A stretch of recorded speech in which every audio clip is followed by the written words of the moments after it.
One of the guys who ran the Red Pill channel sent me a message. I actually appreciate that you took it from an idea-based perspective instead of ever resorting to personal attack. Like, if this movement is actually going to be dangerous, do we need to understand it so that we can take it down? I knew going into it that this might be a hot mess. I'm not going to have those guys back on my channel again. Absolutely not.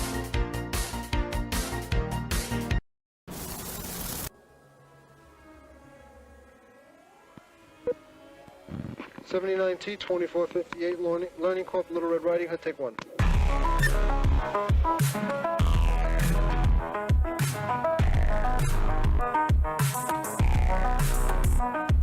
40 years of my life is in the wire that's gone. Does that make sense? Where they say there are Indian people pooping on our beach.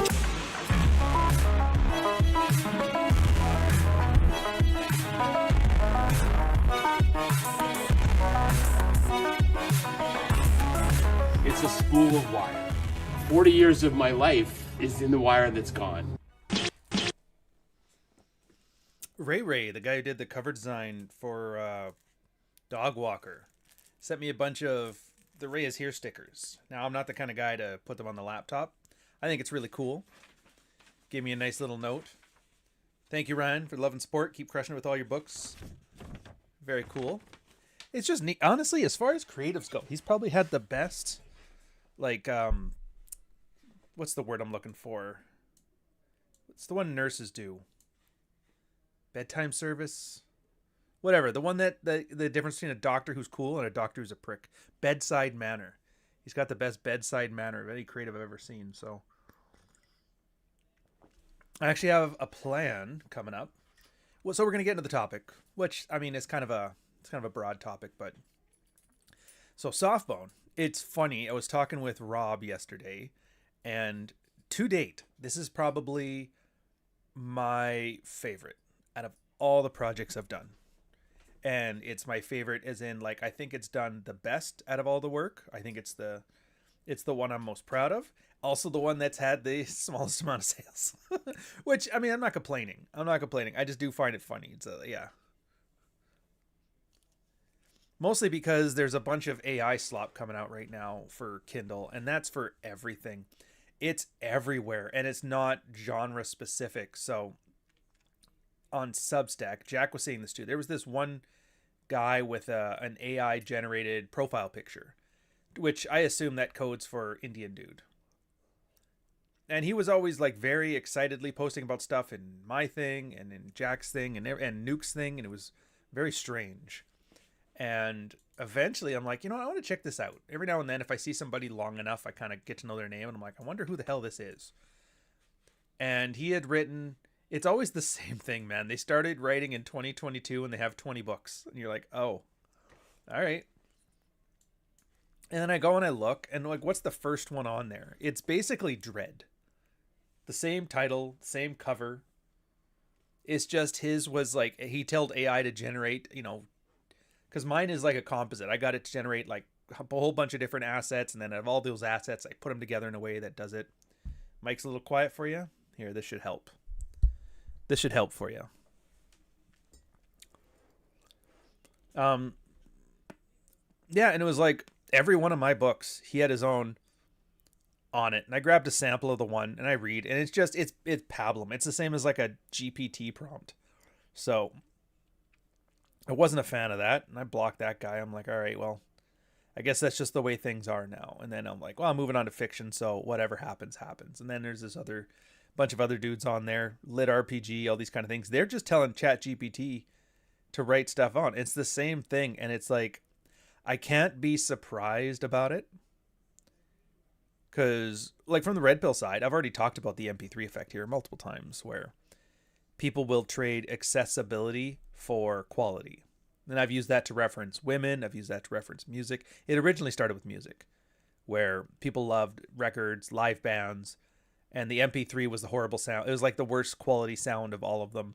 But because it was 1/100th of the size of a WAV file, people were able to access it quicker. And then what we were noticing is over the years, people started to prefer that specific type of jank that it had. To which I made the Red Pill case that's kind of like women right now. Women are fatter than they've ever been. God knows, if women lost weight tomorrow, Aaron Clary would be out of a podcasting job. He would have nothing to bitch about. except for the goddamn Democrats, and they're losing their jobs now, so he's got nothing left. Nothing left. And so, yeah, it's like women are becoming more entitled, and that's true. More entitled women, fatter women, so offering less, giving more. What's the 4chan meme? It was your grandfather had to work half as hard for twice the woman that was like infinitely more loyal or something like that. Yeah, a lot of AI slop narrated stories on YouTube. And it's so right now it's new. It might be a fad, it might pass away. It might be that's just what happens now, and whoever comes up with the best prompts and builds the best audience can sell the most slop. I don't understand it, to be honest, and it's not because I'm like Unk. I'm not the Unk over here. I don't understand it as in like I have a hard enough time reading things, man. I am not an avid reader. I want to be an avid reader, but most stuff is sloppish. They don't have hooks. They don't have good pacing. They talk too much about the world building. Maybe there's something that I need to learn about how to be a good reader in the modern day, but I just don't see it. And so when you make AI generated stuff, it's like sloppier versions of that. So I'm like, how is this doing well? So I don't know. Maybe it's one of those, what do they call them? Ouroboros, the snake eating its own tail kind of thing. Or maybe, I mean, Amazon's the one that gets the industry-wide traits. Maybe they just shut it down because they're like, yeah, it's great that you guys are doing well, but the whole industry and our profit margins are dropping considerably, so we're out. Free gender, $2 super chat, turn the mic up, done and done. Yeah, especially in, sci-fi fantasy is going hard on that one too. Bean flicker literature as well, the literoticas. Oh man, it's brutal out there. And YouTube channels too. Like I already know if you're in a creative space, that's the new competition, at least in the short term. What that means, I don't know. Does that change this podcast? So far, I've seen Google offered that system for a podcast where it like generates a podcast for you, but the podcast is shit. It's some dude and girl talking about nonsense. So I think Red Morning, if nothing else, is safe. Free gender, $2 super chat. Give Something's Missing by Matthew Dixie a try. I'm assuming that's a book. Hold on a second here.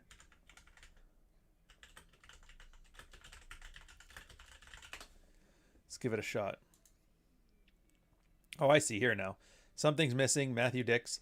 Oh, it starts me right off with the... Actually, it's not quite Memphis corporate cover.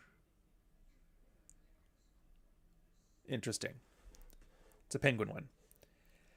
So yeah, aside from that, I mean, everything's going well enough. I am amazed. I made a joke this morning about the Charlie Kirk thing. So like when an emperor would die in Rome, they would shut the city down and have 10 days of celebration in his honor. And I think we have like a social media version of that because like right at the start, I called it. I've been seeing so many comments on the channel, like last week's episode or the week before, about how his death would play out in the media. And everybody wearing him as a skin suit. Everybody trying to push their brand through his death. And it's like his wife is using it for clout. And I'm surprised his kids haven't started like a podcast. Well, I guess they're a little young, but you know what I mean? And sure enough, it's happened. What are some of the funnier ones? Candace Owens tries to say he's Roman Catholic or Orthodox or something like that, because that's what she is. And now it's like her crazy secrets, and everybody's like, no, he's pretty evangelical. And then everybody's cheering on is getting fired, or everybody's getting fired for it. Then the Jimmy Kimmel one's funny. It's easy to get swept up in the energy because like we're not like in general, people are very cynical and jaded and negative and assuming the worst. And you can call it nihilistic if you want. I don't really care. And don't get me wrong, I'm the poster child for cynicism. So it's like, I'm Adbusters circa 1987. I get it.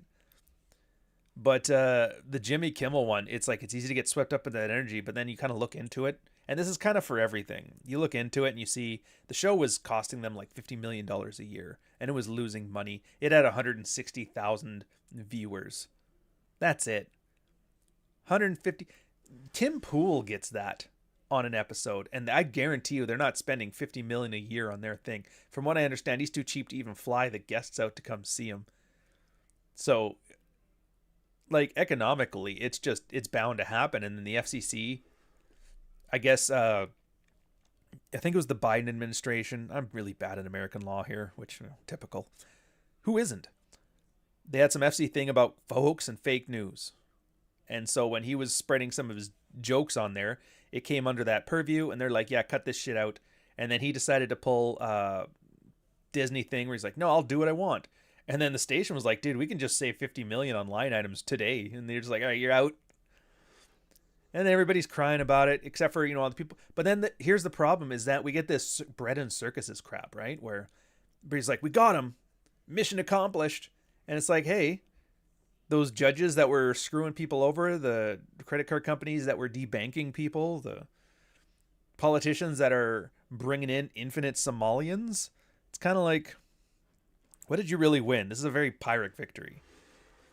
It'd be nice if they were canceled. I guess it's easier as a Canadian to have that cynical attitude because after you see people running a victory lap over that, the next thing I see in the news is 8 Mr. Singhs diddling children in Brampton and Mississauga, which, yeah, I know Ishan Varma's a little choked here because obviously I can see why he wouldn't like me crapping on the Indians.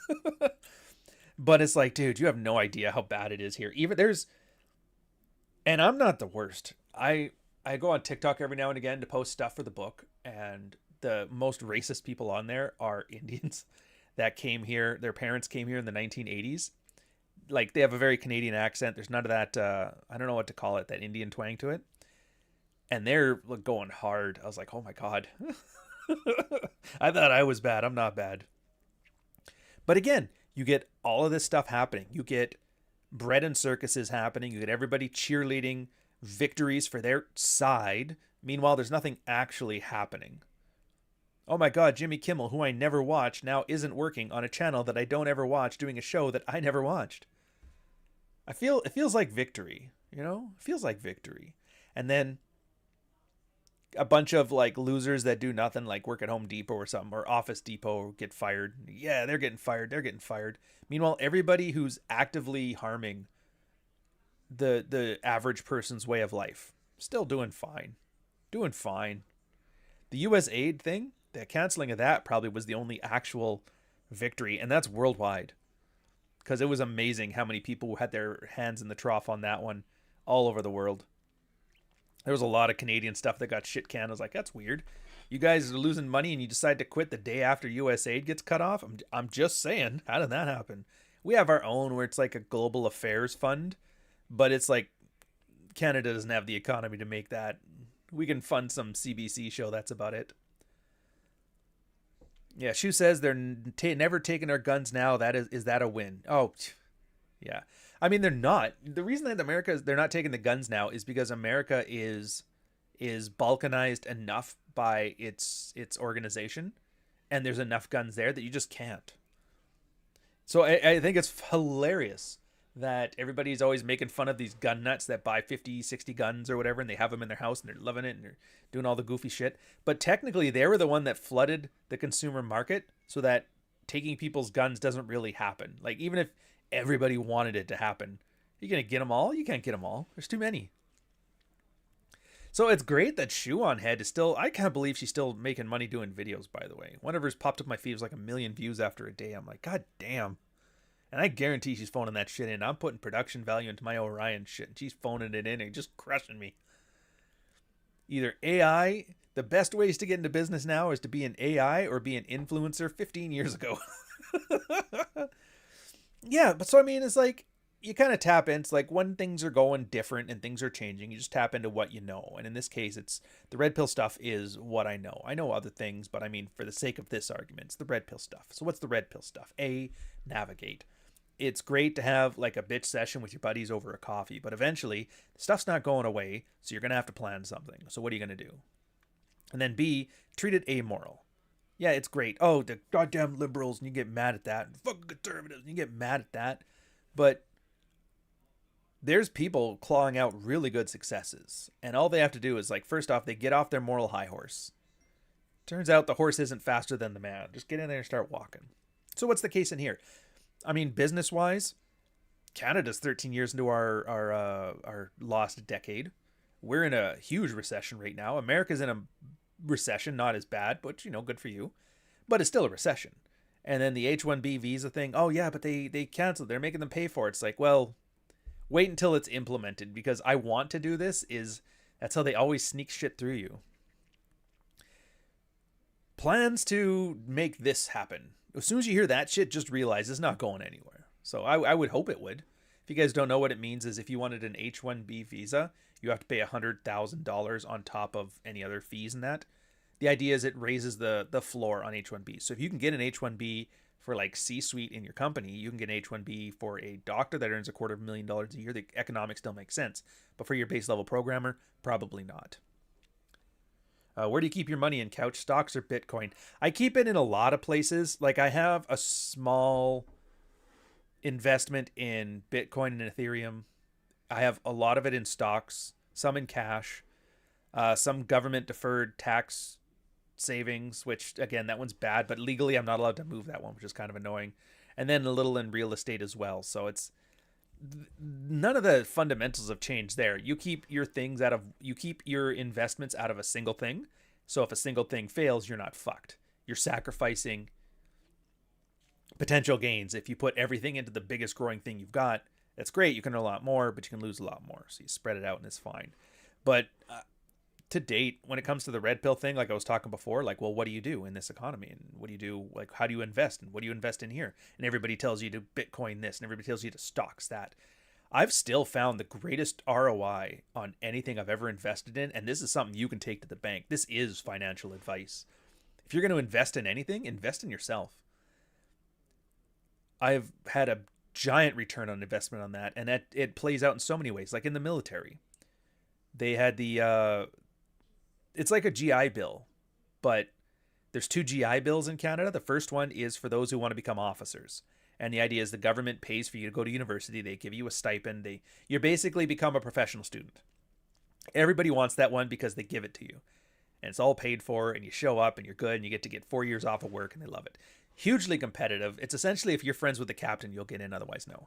There is a second program, though, where you pay your way through college. You find your own time to get in there. And then if you pass, they'll compensate you, which nobody uses that one. But there's no limit to it. There's no nothing. So that's the way I went. So I invested in myself, and the 24,000 or whatever in there. And the beauty of that is like, oh, I can write this off. And they're like, no, you can't write that off because you're being given that as a military stipend on the back end. So you can't technically write that off. To which I'm thinking, well, that's interesting. Does CRA have a direct line to the BOR or the Base Information Services, the military's like financials? Like, no, military has a policy that they do not share information with the CRA. So you guys are giving me a policy for the military that can't be enforced in the CRA thing. Now, I haven't done anything with that information, but it's just interesting to see. Hypothetically, you could spend your 24 grand or whatever on your university, and then you get 12 grand backs in tax returns. It's fairly interesting. And then the military compensates your 24 grand for the military thing. It's not a policy thing. Not saying to do that. I'm just saying, giving you examples, showing you things to think about here. Investing in yourself. How many other investments do you get a 50% return? A 50% return? Not many. And that's small change. Another good ones to think, yeah, courses. Like I see it on the wall right here. This is my harmonized threat and risk assessment from CSIS. That's my glowy certificate. Didn't cost me much of anything. It paid back 20 grand a year for 5 years in increased salary. See what I mean? Investing in yourself. If you're at a job and if you're in a technical position and it requires certain certifications to get higher up or whatever, yeah, go get them. You do the cost benefit analysis. If you pay $1,000 for a course and it entitles you to 10 grand a year more in compensation, that's a 10-to-1 return of investment. Why wouldn't you do that? I always laugh at people who are sitting here talking about, well, Bitcoin made me 30% this year. It's like, yeah, well, you could have made 100% just for that. I think a lot of people don't think about things that way. And maybe not even necessarily in the year. Let's say it's a $10,000 course and you only get 5 grand a year in extra compensation. If you're at that job for 3 years, you're still making a 50% like return on investment. But you see what I mean? There's all kinds of places here to get stuff, and it's always these little marginal things. Good morning, Couch. Just finished Red Evening. Have no excuse for being late to the stream. Oh, don't worry about it. And Black Rain was the best. Today we're going to watch Wall Street. Dude. So I haven't done a video on Orion for this week, but next week I'm either thinking The Game, because I'm on the Douglas kick, and it's probably, I'd say it's up there with Black Rain and my favorite Douglas movies. But then I might just stick to neo-noirs for now, and I'm not sure yet, but it should be fun. My girl is suggesting I start to do more mainstream stuff because, again, like I was telling you before, the viewership is down on YouTube everywhere. The AI stuff has taken over, and it's like a constant fight. And they just did something to throttle YouTube stuff. I guess they had a policy now for like no YouTube narrated stuff is on the membership program, so it should take an uptick, but we'll see. But yeah, Black Rain, I did enjoy that one. I did a whole podcast on that. Why I love the neo-noirs. But yeah. But invest in yourself. Like, there's very few people that have maxed out on their own self-worth, I'd find. That's the problem, too, is it doesn't sound flashy. I made 100,000 in Bitcoin. Oh, that sounds phenomenal. Oh, Bitcoin, that's cool. That means you're cool. Go and buy a Bugatti with it. The Bugatti cost you 20 grand a year in maintenance fees and gas and whatever. And it's like, you just lost money. Meanwhile, the guy who spends 10 grand on a certification that gets him an extra 10 grand a year, stays at the job for 10 years. It's a 10-to-1 investment over 10 years, $100,000. Nobody cares. Because it sounds like it wears a sweater vest and it's called Carlton. Same thing with sex, dating, relationships. It's like, dude, everybody's sitting here trying to, what's that stupid thing they call it? What do the kids call it now? Looks max? I've always found that fucking ridiculous. First off, gamification of like your body, I initially got on the hype train. I remember that first came about with running apps. That was the first thing they came out like in the 2000s. It was on your phone. It's like, hey, this phone has GPS. That means when you go on a run, it'll tell you how far you've gone, how fast you've gone. And it's like, holy shit. And you look it up. It's like, wow. And it notes your heartbeat. I don't know how it did that, but it says it did. It's probably because of like, and then because of the way the phone shakes from their accelerometers, they knew how many steps you were taking.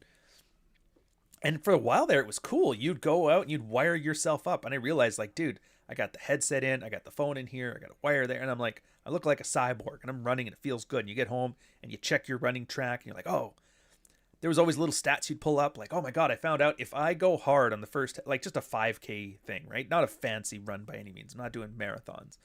But I found when I was running 5K, if I would exert myself like 70% on the first half of the run, my energy levels would drop off considerably in the second half of the run. On the other hand, if I ran almost like too easy in the first half, like 25%, I had enough energy to make up for that and come into the second half. And I'm like, no, that's kind of fun gamification, learning how your body works and stuff like that. It has since warped into this weird nonsense where it's like, if you don't have Turkish hair plugs, a 6-pack of abs, that height enlargement surgery, the ones that people putting Gattaca shit in you, man. Now, I know that's not everybody. That's very, very few people. But the fact that it's a thing now, guys are getting plastic surgery in their 30s. It's like, oh, fucking crazy. That idiot who keeps trying to live forever, so he takes his son's blood and injects it into his liver. And the whole time, it's like you see it being marketed in the same way they used to sell lotion to women in the 1960s. You don't want to be old and nobody's going to love you, so you got to buy this shit or else. And they're like, yeah, this will get you laid. And I don't think guys understand that, like, women aren't men. Like, men, not only are they marketing to men like neurotic women in the 60s, but they're promising men a demographic that's not what they want. They're like, this will get me the women. No, this will get you neurotic, like narcissistic gay dudes. And if you want that, fill your boots. They love the American Psycho shit. But if you're just trying to get a good-looking woman, thin, pleasant, do you think looks max neuroticism is going to get there? Sorry, babe. Carl and I talked about this years ago on the episodes, like 5 years ago. Where he's like, yeah, sorry, I can't go to the barbecue with you guys and hang out with it on the date because I have a meal prep in 2-hour feeding windows, and I can't eat anything on your thing and I have to leave. It almost is like it becomes antisocial in your extreme sense of how do I build my sociability. It's just fucking weird. And it has been a constant battle for guys like me and a lot of the Rural Zero guys to sit here and talk like a normal, rational human being. I don't even want to say normal anymore, but, you know, like a rational one. Like, things have to make sense. You can't just autist your way through life. And the autists are like, no, man, hype will sell it. And hype does sell it. Don't get me wrong. Hype is absolutely... The hype has won. The autists have taken over. You cannot go online right now and see anything about attractiveness without finding an amazing amount of neuroticism and autism slammed behind it, and always a merch at the bottom end of that funnel. Oil of Olay ads from the 80s. Oh my god. Taking me back to when I just wanted to watch Saturday morning cartoons and they're showing the mom commercials. My best looks macking is getting a haircut and a shave and make sure I don't have a unibrow. That used to be the red pill looks maxing, by the way. It was, I can't remember if I talked about it last week or not, or I just wrote about it in the Substack. It was one of my favorite things I've seen, because there was always, as the mod, you kind of had to keep an eye on like the blue pill and the purple pilled subreddits, because they would attempt to dox anybody in there at all times. And there's been situations like, for example, one guy, the named Blue Pill Professor, he took a photo on a plane when he was on his laptop typing some red pill thing on it. I don't remember what it was. What I do remember is that it was logged into his wife's account and it had her full name on it. And they latched onto that and they were just going hard. I'm like, all right. So we talked with their mods and we talked with the Reddit admins. We're like, yeah, they're starting to hate mob on this thing. People are going to get fucking... We don't want anybody to get murdered on our watch. Even the mods on the Blue Pill side were like, yeah, this is kind of... Like, he's an idiot, but what are we doing here? So we got all that stuff sorted out, which is kind of interesting. So you have to keep an eye on these things. And it was just so funny because there was this one thread on guys were just talking about cologne and shaving gear. And we were all cooing. And don't get me wrong, I've still got my Merkur safety razor. It's a $300, well, it was $300, probably worth $7 now with inflation. But it's nice. It weighs like a pound. It's got good weight to it. Then feather blades. Everybody likes the Japanese blades because the way they're designed is better than the Gillette ones. 20 cents like a week for shaving. It's perfect and you get the great shape, but you have to prep it properly. And we're waxing about this stuff and everybody's talking about the colognes they want. And the thing about colognes is it doesn't matter as much. Like, yeah, there's all the... You can talk about the top end, the mid sense, and the heart. And that's fine. But realize that's not what's getting you laid. But these are conversations that I like because when guys have the basics down and they are getting laid and their wives are more whatever, they start being like, they have fun with it. And I was like, this is awesome. It's turning into a hobby. Being charming as a hobby. And I was like, this was ideal. I would love it if the space evolved into that. It didn't. It evolved into absolute autism, which sucks. But hey, I can't run things. Yeah, they get it. And then the chicks and all the other places were looking there like, oh, look at these men acting like little women doing whatever. And it's like, it's fine. Don't get me wrong. I got my Prada Pour Homme. I think it's an eau de toilette, or is it a perfume? I don't know. If you don't know the difference between and I have it in frame, the difference between an eau de toilette, a perfume, and a whatever is just the thickness. The concentration of it. Yeah, it's one of those things. Yeah, you've got your shit together. So what do you do? Well, have you ever tried enjoying life? It's probably the most MGTOW section in there. I've tried my best to articulate that part too, because you got to do a balance. Obviously, there's going to be a whole churn and influx of guys coming in and guys leaving. The guys just coming in, they need to know how to be not depressed and miserable, and how to start a workout program and how not to adhere to your wife and shit like that. That's fine. And then, but what happens when they're out of their anger phase? They get a modicum of stuff. Well, at that point, it's like, hey, well, what do you do now that you've got this victory lap? Because guys will sabotage themselves. It's absolutely crazy. One of the things is, what was the term used for it? It was like 1 step forward, 2 steps back, but there was a word for it. Taking your foot off the gas. Oh yeah, taking your foot off the gas. So the idea was the guy anger phase. Your wife's a bitch, hates you, cheats on you, all whatever. Can't get a date. Whatever it is, your hardship that got you here, pisses you off, makes you angry. And when you're angry, your brain opens to new information, and then all of a sudden it's like, oh, it's a fire hose of information. There is how to do a proper workout, like why strong lifts are good. And it was stuff that's not complex for the sake of it, because everybody loves complexity because it feels better.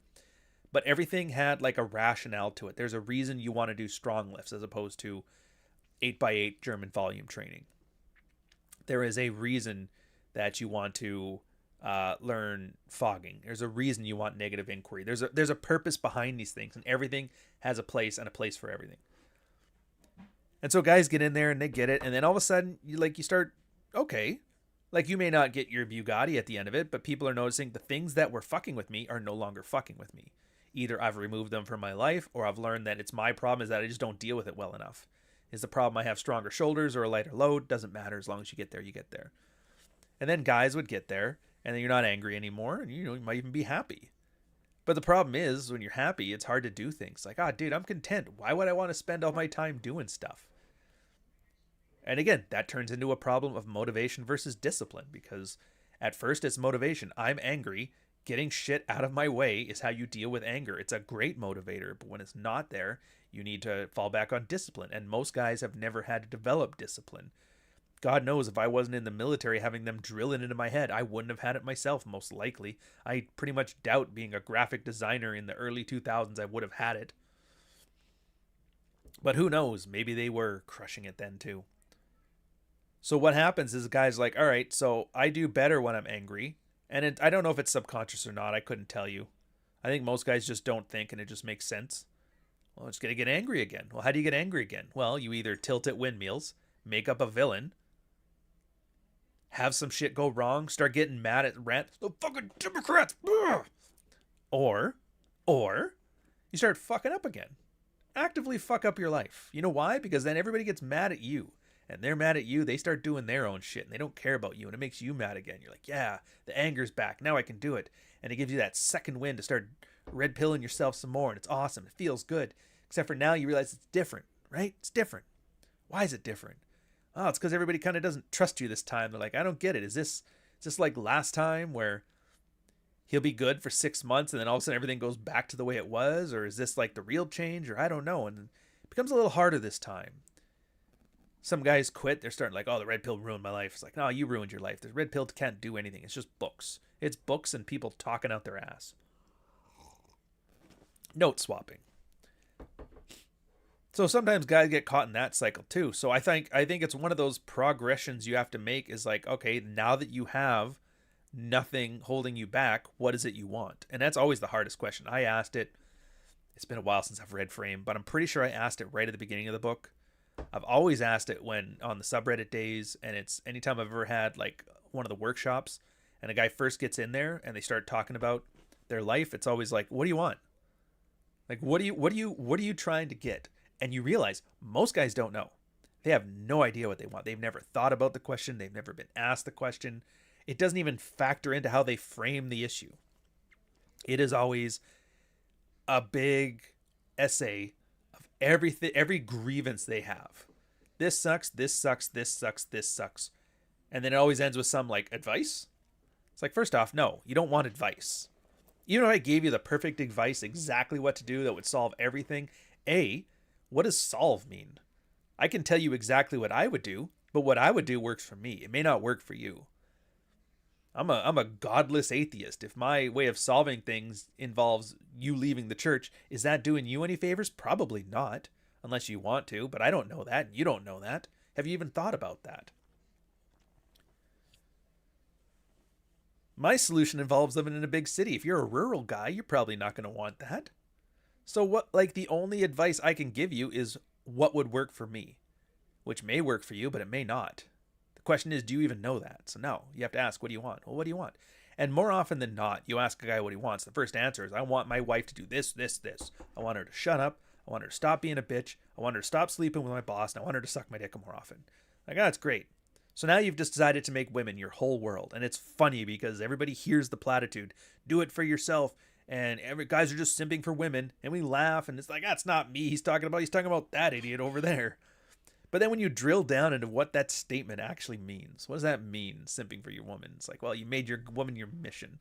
I didn't make my woman my mission. Well, how come everything you want to solve now involves her changing her behavior and how you can best manipulate her into that? What does that sound like to you? And they're like, oh. It's still my favorite part of like the red pills, where guys will hear all the pithy platitudes and all the catchy terms, and they think it's great, and they'll clap like seals, but then you actually explain it without using any of the jargon, and they don't connect the two at all until eventually they do, and they're like, oh man. And they'll always describe it in their own words, and you're like, yeah, just like this. And you're like, oh, holy shit. Oh, I get it now. And they understand these like cynical, pithy tweets. Like, oh, that's what you meant. Like, yeah, well, it's 280 characters and we got a rabble rouse. Yeah, I got 2 examples of making women the center of the world. Yeah, I want them to do stuff for me. And it's not even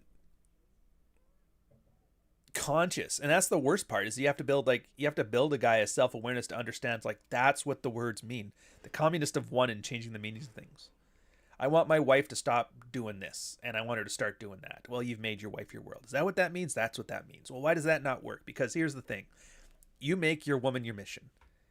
Your happiness succeeds and fails based on her willing to do things for you. And if you're miserable enough to come here and listen to me run my mouth about fucking women, pretty sure your wife doesn't want to. Why would I want to do that for him? It's like the Ryan's rule. Anything she says she won't do, add with you at the end of it. Anytime she says she feels something, just add right now at the end of it. It's the Ryan's rule. It's pretty straightforward. Women are driven by emotions that way. It's not a bad thing. It's just how they're wired, and you got to work with it. So then you get to the next point. You're like, all right, so what am I supposed to want then? Well, first off, that's up to you. And then Jack's kind of taken off, and he's kind of expanded on it, which I think is nice. I call it the magic wand, right? Like, you wave a magic wand. And it's like how the genie 3 wishes, but you can't wish for more wishes. It's like the magic wand can't make anybody do anything.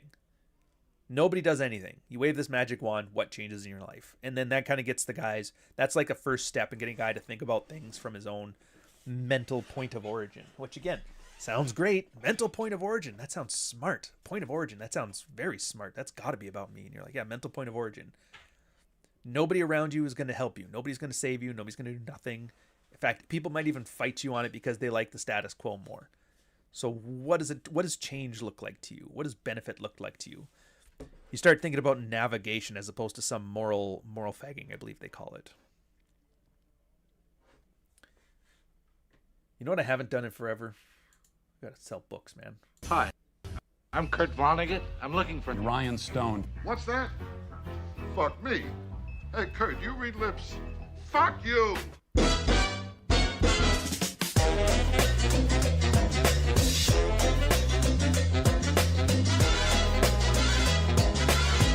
I really gotta market Dogwalker more. Like, I'm proud of Softbone, and Softbone is the newest one, but releasing them within 3 months of each other's was like, I did the book dirty. Next book update. Well, we'll get to that. We'll get to that in a second. Let me just finish this part first. So yeah, it's you start thinking about things from your own mental point of origin. What is it that I have that's under my control? It's very Serenity Prayer. For the religious people in the crowd now, you probably know exactly what I'm talking about. God grant me the wisdom to, or what is it? God grant me the strength to change what I can. Was it the resolve to accept things I can't, and the wisdom to know the difference? It's kind of where we're going with this one. And so you start thinking, okay, so what can I change? And the first thing's obviously your physical shape, right? I can lose weight, I can put on muscle, I can look attractive, I can get a haircut, I can do all this stuff. All right, well, which ones do you want to do? Well, what are you trying to do? And a lot of times guys are afraid to lead with their sexuality, like to say, I want to get laid more, which 99.5% of guys who find it here are saying that exact same thing. I want to get laid more. But you don't want to say that because that sounds evil and wrong and misogynist, and there's all that feminine primary social order shit to get in the way. Sometimes it's just like, I want to fuck my wife more. And you're like, well, you can't change anything. So what does that mean? Well, you want to have more sex. Take the wife out of the equation. If it's not her, it's somebody else. Are you saying I should cheat right away? I'm saying, well, can you, first off? And a lot of guys will find, and this is the part that's, I find it just tickles me. Because it asks that question that's very uncomfortable for guys. Is the problem in your marriage that your wife won't fuck you? Or is the problem in your marriage that no woman will fuck you? And a lot of guys like thinking my wife's the problem. But is she? Because if no women would fuck you, what makes your wife that much more benevolent that you're like, I would pity fuck him because he bought me a ring? Really? So a lot of guys realize, yeah, maybe my marriage sucks because I suck. Maybe it does. So they stop sucking. They start being more attractive. They start being less unattractive. A really big part of it, I'm actually surprised. I didn't think it would be as major a factor as I thought, was the idea of separating sex from intimacy. You would be surprised, in the years I've done the workshop, that has probably been the, out of all the tools, that one is right up there with like boundary enforcement and frame and nice guy behaviors. Just separating sex from intimacy. What does that mean? It just means like the only time you're ever nice to your wife is when you want to fuck her. She eventually gets, and then there's like any sexual attraction issues at all. As soon as you start becoming affectionate towards your wife, they recoil back. You're basically encouraging your wife to be disgusted by your touch. And so through the process of separating it, you just treat intimacy as a thing you do for its own sake, right? To keep energy alive, foreplay, to be attractive, to be charming. And it's not just with her either. This means when you walk up to like strangers at the Starbucks, you know, you're a little flirtatious with the girl behind the bar because, hey, you're just that kind of guy. And you're training yourself to be charming and charismatic and overly, you're basically training yourself to be a middle-aged Italian man. You know what I mean? And then a lot of guys kind of find that, and it's a lot of, but anyways, the end result is you start becoming more charming, more things.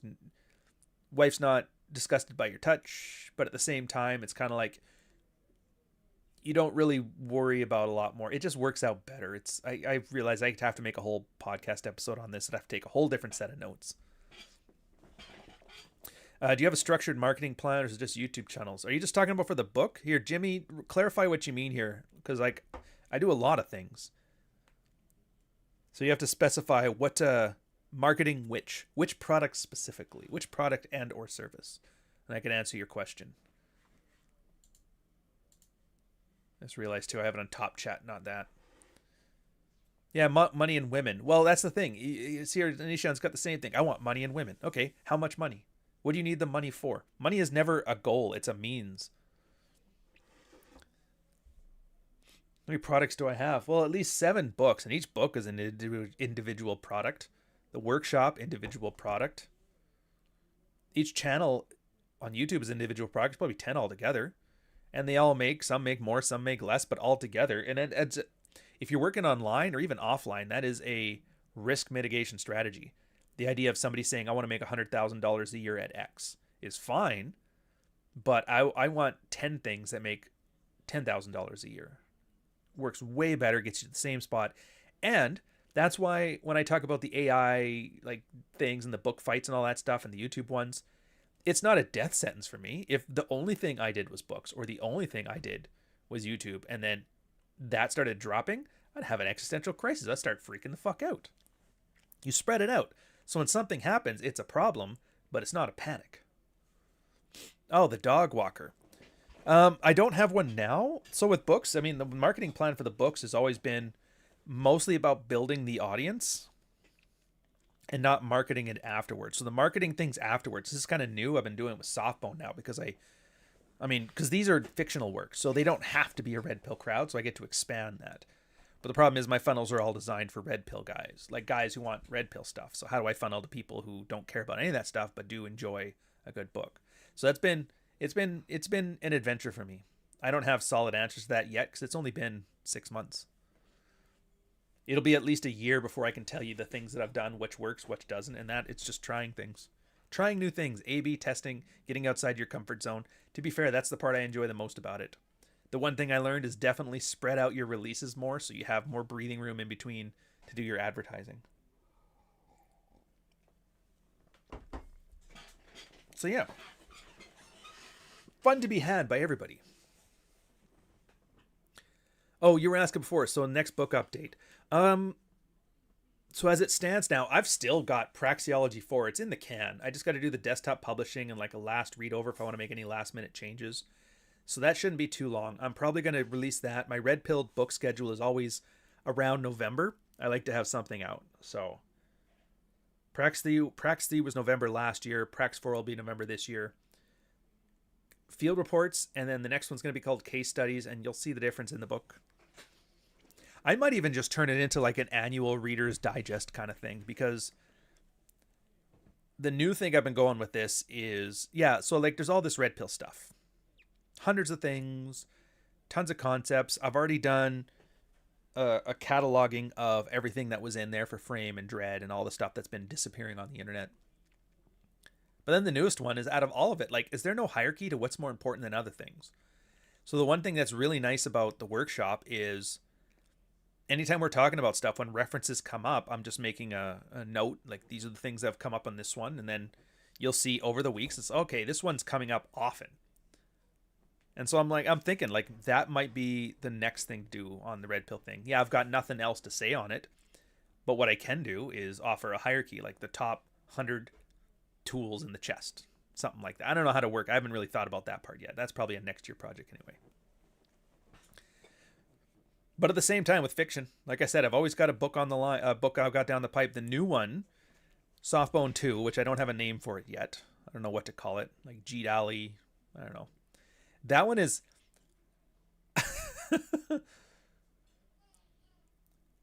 Nick always loves when I do this thing where it's like, what does the audience want? Well, I'm not going to do that. To the point, what does the audience not want? Well, I'm going to do that. And then the question is, how do you do something that people don't want in a way that they would enjoy? So that's the challenge. As far as when that's done, like, I'd have to look now. I think I'm a third of the way through the first draft now, but I'm getting faster at it. It's just been very busy here over the summer, so I haven't had a chance to work on it much. We want the Cuck article. You know how to get the Cuck article, sir. Maybe I should do that. Go dredge up the old Jack Murphy Cuck article and put that in there as an example of how not to give advice on the internet. Oh, wait, did I miss one? No, I didn't miss one. I don't see no $5 super chat. Hey, by the way, last week we actually got through the entire episode without a single request for the Cuck article. It was pretty impressive. I didn't want to say anything to spoil it, but right at the end, people were like, holy shit, you actually made it. I'm like, yeah, we did it. So yeah, it's just interesting because as you go through this stuff, and there's always the this is great, and this is the sexual dynamics thing here, and this is how the stuff works. It's just interesting to see. You put 100 guys through the meat grinder of red pilling their life. What's the stuff that rises to the top as the most useful, the most common, the most that? I find it interesting. That's my Substack's currently doing that. Like I'm still doing case studies, but occasionally I'll have like the top 10 things that Red Pill has been talking about. I don't know how I worded it. I have to go back and look at it, but it's just interesting to see. Is like, this is the stuff that's most common. Because you never get that online. You know what you get online? Yeah, honestly, I don't care much about your fiction stuff, Couch. That's fine. You don't. You're not forced to like anything I do. That's the beauty of us. Some people, the people that will like it will like it. The people that won't like it will not like it. And if the people that do like it become sustainable, then I continue to do it. If they're not sustainable, I move on to something else. Well, it's not that I don't care. Like Spectra, he's asking like, why does he think he cares? You have to care, but not care at the same time. You have to care and not care in specific ways. So I have to not care in the sense that a vocal minority of people don't get to drive content. That's audience capture. You see that all the time where I'll do things and then the audience, the ones that are willing to chat, because out of every 100 people that watch or read my stuff, 1% of them have an account. So like you'll be on here with an actual account. There's an amazing amount of people that just, I never know who they are. I'll never see them. They're not even logged into YouTube, or maybe they are and they never talk or do anything with it. That's fine.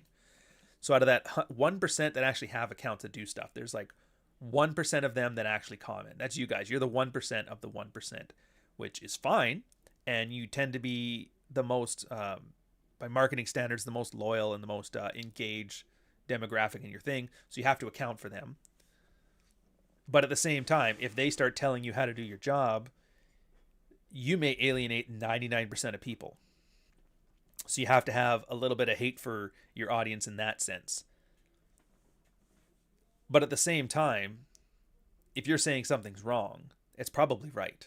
If you're saying how to fix it, you're probably wrong. So yeah, at the same time, yeah, parasocial bonding, you want to avoid that shit, dude. It's I'm gonna do an ad. We're changing pace. Jesus Christ. It's been a long journey. You've watched the Red Pill go from a nice internet space where guys talked openly and honestly to a clown show of White Claws, Bugattis, human trafficking, and yelling at OnlyFans girls for clout. These are the stories of the good times. The church failed to help. Family failed to help. Feminism had 3 generations and failed miserably. Men do what men gotta do. We get together and do it ourselves. These are our stories. Ryan Stone, another fucking fact. Praxeology, Volume 3, on Kindle, paperback, hardcover, and audiobook. Who is this guy? That's one of my favorite commercials. I don't use that one nearly enough. Yeah, dude, it's just... I had forgotten all about Mr. Johnson from the convention that shall not be named. I had forgotten about the Deaf Ninja. I had forgotten about the Family Alpha. I had forgotten about Mr. Luboil. There's all these people from way back in the day who were just horrible people. Doxing people's families, harassing, throwing World War II paraphernalia into everything, threatening this and threatening that. Oh yeah, Praxeology Volume 3. It goes hard, man. It goes hard. And this was like in the 2016 thing, and then they all instantly, like, Red Pill's the greatest thing ever. This is fucking awesome. And then Trump was in there like, you know what else is awesome? Trump. And then they forgot about all the Red Pill stuff and like, I hate these Red Pill guys. I love Trump. And then Trump kind of went away and they're like, and they didn't realize they have nothing. That's all they are, is just empty hype. And so they all kind of disappeared. The Deaf Ninja, do you even remember his name? Probably not. Do you even know who I'm talking about? Probably not. I always make jokes. Ed Lattimore is the only guy I can like goof around with. Like, hey, remember this shit? The Steve the Dean with his alcoholic shenanigans. There was Goldman Unleashed and Christian McQueen. Fuck, I'm getting all the names wrong. There was the Timu Rich Cooper. I can't remember what his name was. Forster something. I don't remember. Anyway, so all these people kind of came and went. And lately, Substack's been having them pop up again. I was like amazed. So I've been doing random experiments. I was talking about the AI before, where one of this, I did a short story. It was based on a student of mine that I had who stabbed a cab driver and his kind of like story. And so I gave, I think ChatGPT or the Claude or whatever one was the best for story writing. I'm like, I gave it a prompt, write me a short story with these details. Same details that I used for my short story. And I wrote like a big theatrical like battle between man versus machine. Cyberdyne is here. 2 clowns going at it. Here's the human story. Here's the AI story. And the AI story, like it's written well enough. It reads like a story, but it's missing anything. Like it's just words on a page. It's like the flattest thing you've ever seen. And I was like, sorry, I don't know why we're complaining. And so I followed up, like, I wonder if I were to start writing opinion pieces, because you know how most people, when they write blogs and that, it's just opinion pieces on the things of the day. Here's how my convoluted theory will describe things. And I did a story about the Scottish chick with the axe and the thing, and the Canadian convoy at the time, which just had like a bunch of stuff popping up with it as well. I brought that, I wrote it out as I would write it, and I went to ChatGPT again. I'm like, pretend you're a hardcore like newspaper editor. How would you edit this? And they edit it to make it look like a thing. I put it out there. All of a sudden, Deaf Ninja starts retweeting it with like a Deus Volt thing, and I'm like, holy fuck. He does not remember who the fuck I am if he's retweeting me. Because I know we did not leave on good terms. And I wrote it down, so it's not like, because he wasn't able to hear me talking shit, but I know for a fact he can read it. So I thought that was funny enough. And then I was like, I wonder. Because everybody was always saying like, dude, you're just sticking to the Red Pill stuff. It's so boring. You got to get hype. You got to do this. You got to funnel. And like, what does that look like after 5-6 years? You know what I mean? It's always nice to see the consequences to our actions. So I look at me. I've got you guys know my socials. You know what they are. And I looked at him. His Substack, his reading list is 500 people. I'm like, dude, 6 years of the same shtick, 500 people. That's it. So I blocked him. I'm like, I don't want that Deaf Ninja anywhere near me. Son of a bitch. Ross the Skunk. Where'd it go? So the meme, they're very good. This is really, they've taken it. True Alpha Named Ryan Stone. This says, ask Murphy about the article he wrote, cuckolding his wife. Clear up the cuck article. Clear up the cuck article. Why are you doing this to me? Why are you doing this to me? Why are you doing this to me? If I wasn't prepared to literally impoverish his entire bloodline, I am now concerned for my career. And I still recommend clear up the cuck article. You know what? Fuck you for bringing this up. Yeah. Fuck you. Heartfelt. I'm not gonna have those guys back on my channel again. Absolutely not. Just use a little bit of fucking common sense. It is just. That's great. That's you should. Fuck you. Sorry, apologies. Just keep going, dude. One foot in front of the other. Before you know it, this will all be in the rearview mirror. Fuck you. Ross, you son of a bitch. Like sands through the hourglass, these are the days of our article. You know my favorite part of that one?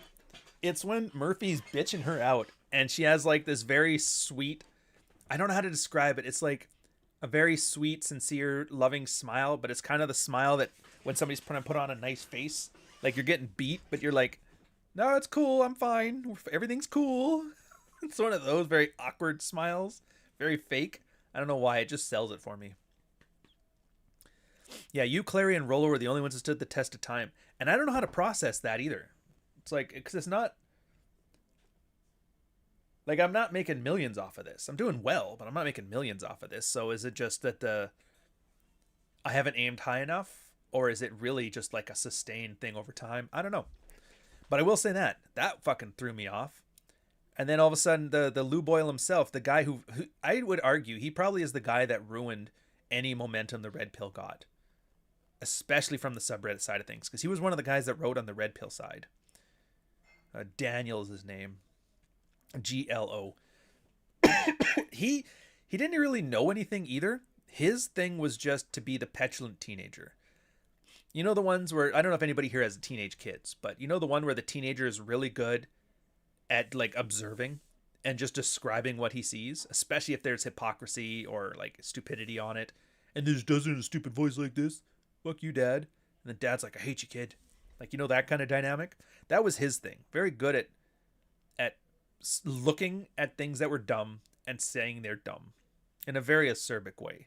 But again, a lot of guys in the anger phase, so that really does appeal to them. And it has its place. Like, if somebody is throwing shit at you, it's one of the best ways to knock them down a peg. But then the problem was everybody was moving on to YouTube, to conventions, to that new TRP Red thing, and he wanted to be the best one out of all of them. And so anytime anybody else who was better than him and actually useful at shit, he would just alienate them by being like just like this. So basically, he wants to burn it all down to become the king of shit mountain. There was probably 20 people that were potential content creators. We lost Archwinger for like 3 years from that. 20 people would have been great. There could have been an Uncle Vaz podcast out here, and God knows that'd be one of the ones that'd probably be the best when it came to like single guys finding their way with women. There could have been a Maddie Anon one. There could have been a Red Pill School one, and it's just, you just scared away all the talent, all the potential talent, to the point where like, I'm just going back to corporate. Fuck this. I don't need this shit. Saw him come back too. Same thing. 500 subscribers. I'm like, oh, that's what happens after 6 years of just doing nothing but being an ass model on Instagram. And the newest one, and oh my God, the reason I'm giving this preamble is because the newest one was just chef's fucking kiss, man. Chef's kiss. Mr. Johnson himself. I didn't think about this guy. As soon as he stopped harassing Rollo's family, I just wiped him from my mind. And it was great. I haven't seen anything in like 2 years. And then all of a sudden, 5 of you chuckle fucks start DMing me screenshots. Did you know? I'm like, no, I didn't know, but now I do. What is it you didn't know? Did you? Apparently, his brother murdered his mom right after the Charlie Kirk thing. And he was like, see, and Dad sucked the way he raised us, and she was the greatest enabler, and fuck these people. And I'm like, first off, I don't know if the internet forum is the place to start airing these grievances. Second off, the timing is suspect. Like, dude, if you want to talk about how your brother murdered your parents, like right after the death of Charlie Kirk, that's going to suck all the oxygen out of the room. Your timing is just horrible. Which, is that a cynical way to describe it? I'm like, yes. But having said that, I would have never known about any of this if he didn't decide to F trophies for clout. To be fair, F trophies for clout stand aside. The murder of my parents by my own kin for clout is even better. It's just like, yeah, mwah. So I guess he's writing Substack articles now, and I was like, holy shit, he decided to use this to sell merch. Like, kudos to you chasing that dollar. Which I guess it worked, because I haven't given him a second thought until that, and then it pops up on my thing, and I'm like, I wonder how much the murder of a parent is worth. And I check, and it's like 27 likes. Like, oof. All I know, if my mom died because my brother killed her, I'd want at least 43 likes, you know? I feel like that's the appropriate amount of likes to grieve the death of a loved one. So anyways, I blocked that. I'm like, all right, get that out of there too. Zach Small, same thing. And it's like, and it's again, you just look, it's like all these guys. I feel vindicated, and it's good for you guys to know, okay, at least I didn't pick the wrong horse to try and like improve my life on, right? So you fix your things, fix your marriage.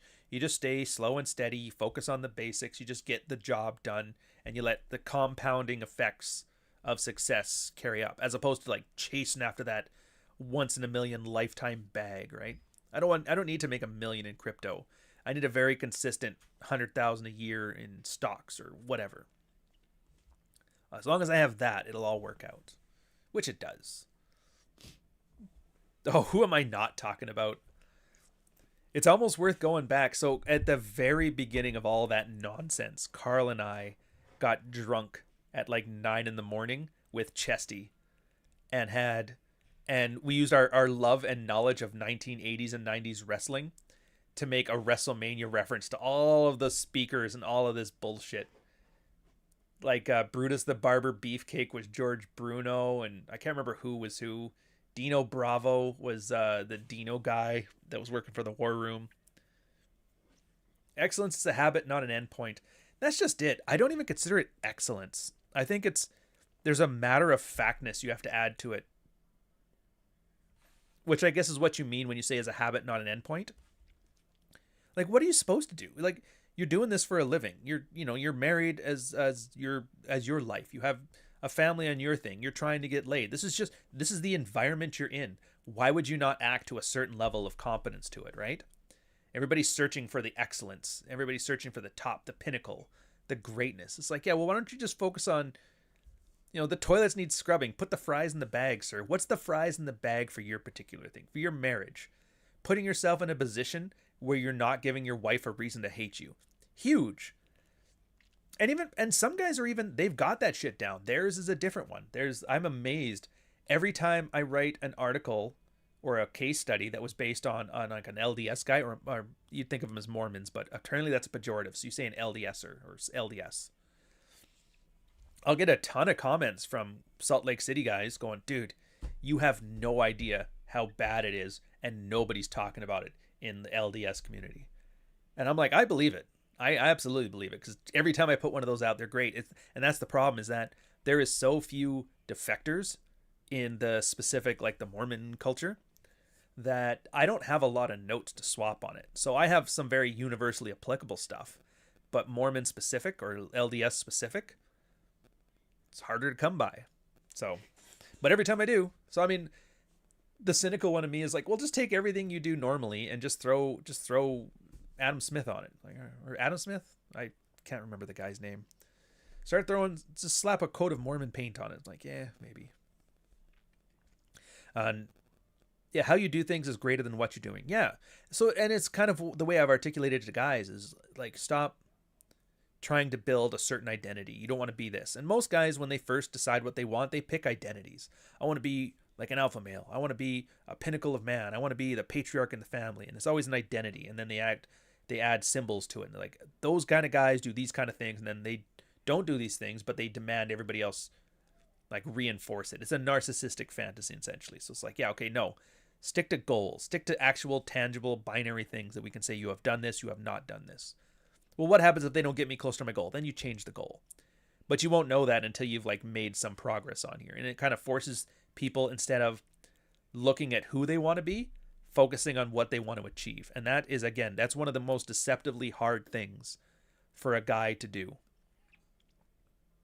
Which, I mean, that's the job, right? So I'm not complaining. If that wasn't hard, I wouldn't be here. So,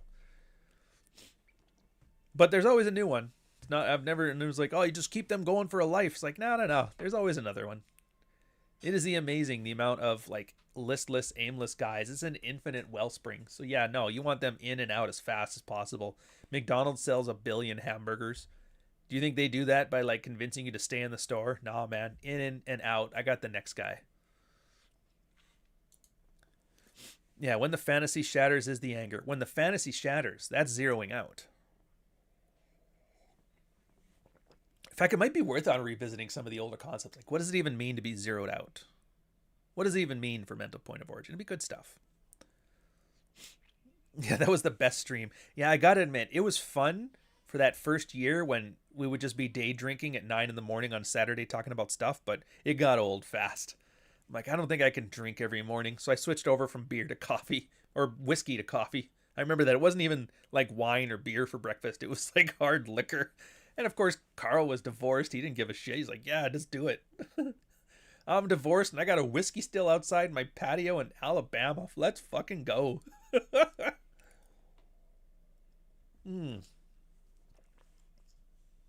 So it kind of lets you know this, right? Like, don't be distracted by the flashy stuff. And sometimes the flashy stuff is very pedestrian. I think an example I just found I've been using recently was Archwingers. Every unhappy wife is a rape victim. Which, if you've never read that, there's 2 ways to read the story. You first read it as a anger phase guy. Fuck these bitches.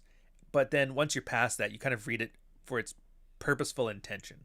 And it's a story about Archwinger is at a barbecue at a friend's place, and his friend and his wife were having a horrible marriage. It was a bad marriage. The guy complained all the time.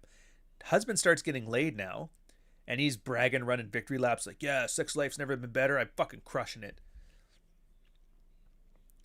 Because the wife was essentially worried, like, she doesn't want to get divorced. So she's like, I have to do this stuff. And then the husband left, and Arch is talking to the wife. It's like, she's like, yeah, dude, this is hard. I didn't realize it would be this hard. He goes, what do you mean it's hard? She goes, what do you mean? He's like, well, it's sex. It's 10 minutes. You can't do 10 minutes? You clean the dishwasher, it's 10 minutes. She goes, yeah, it's not that I can't do it. It's just, it's hard to want to. And it was kind of getting to the point that Arch kind of drifts off now into the monologue part. And that's the part that makes the most sense, is that he's like, there's something in the female psyche that obligated compliance sexually, it just taps into the same space that like a grape taps into, you know? He's not saying the same intensity or the same level of friction or whatever. He's just saying there is a space where people are in, like where grapes and assaults and all that stuff are. And he's like, this coerced, negotiated desire is on the peripherals of that. And so, yeah, you get a marriage where the wife has to put out. She kind of treats it the same way. And then that's where you see a lot of this really out of nowhere. She just started doing this. And it's like, that's kind of where it comes from. Because it's one of those things you learn when you're in the space for a bit. You kind of look into the theory and stuff. It's for a lot of girls who were diddled by Uncle Touchy or graped or assaulted or any of that stuff. What a lot of women have as a coping mechanism is they want to reclaim their sexuality. And so they turn into amazing whores. That's why there's the meme about every time you meet a prostitute, you met somebody with daddy issues. It's kind of where that meme comes from. There's a lot of truth to it. Porn stars, strippers, all that kind of stuff. A lot of them are there because I had no control over it when I was a kid and Uncle Touchy came over. I am taking control of it now by being an absolute whore, but on my terms. Is that the healthiest way to do it? Probably not. But it's the way that's manifested, so it is what it is. And he was kind of pointing out, like, for all this stuff, yeah, all you guys talking about, you want women to act right, you want to hold women accountable, that's the road you're going down. Yeah, this might work. You might get a wife who puts out and never says no. But is this what you want? Do you really want somebody who's, like, terrified and like, oh, I better do this or he's going to leave me and leave my kids in the gutter? And at the same time, it's not like it's not without some kind of consequences later on, because that girl eventually snaps. And girls who snap do crazy shit. Murder the husband. Cheat on the husband with his mortal enemy, sleep with his dad, weird shit like that comes up. And I loved it because it's everybody talks, because I tell you guys often Red Pill is meant to be amoral, right?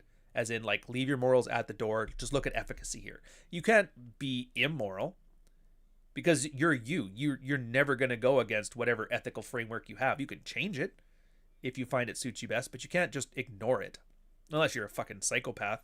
But in that case, you're putting out articles about, you know, your mom getting killed by your brother anyway, so what the fuck are you going to listen to me for?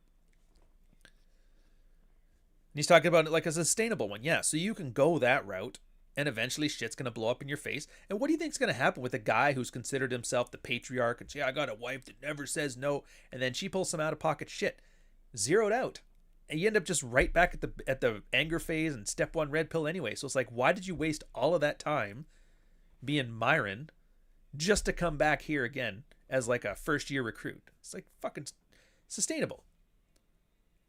How about be the kind of person that's wanted? Now, it may not be the wife, it may be somebody else, that's fine, but, you know, eventually you make yourself attractive and wantable and charming and charismatic. Somebody wants that.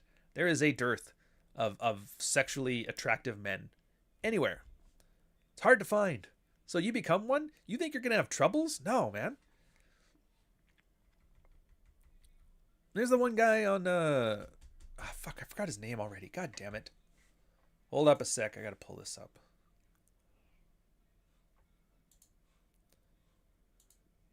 His name's like Richard Thoughts and Prayers or Ryan Thoughts and Prayers. I can't remember. He's like a pretty big YouTube channel now. He's very MGTOW. Clary put me onto him. I don't know why I can't find his name right now. Anyways, doesn't really matter. And Ed Lattimore and I were chatting with him on the same thing. He has a, well, what's the fucking point? And he was very, like, and I'm not trying to sell him Amway products. So, like, do what you want, man. And a lot of guys have that attitude. What's the point? The best I can do is get like a 3 or a fatty or whatever. It's like, well, right now you're at nothing. You know what I mean? I'll never be as good as the Brad Pitt. It's like, you're not trying to beat Brad Pitt. You're trying to beat the you that's in the situation you're in today. Still laugh. There was that one photo that they loved throwing around. It came from 4chan, eventually found its way to the Purple Pill debate. And it was like this one guy who was just skinny, heroin chic, good bone structure in his face, and like girls would rather fuck him than this guy. And it was another guy, you know, shaved head because he was balding, very jacked, super in shape, taking a bathroom selfie. And it's like, they're missing the point. I'll never be as attractive as that chic, naturally attractive man there who gets all the chicks. Like, yeah, maybe not. Maybe not. But you're not trying to outdo him. You're the you that was before the you that gained 30 pounds of muscle. You're the you that was balding and had a comb over who shaved his head to look better. Raymond, Thoughts and Minds, thank you very much.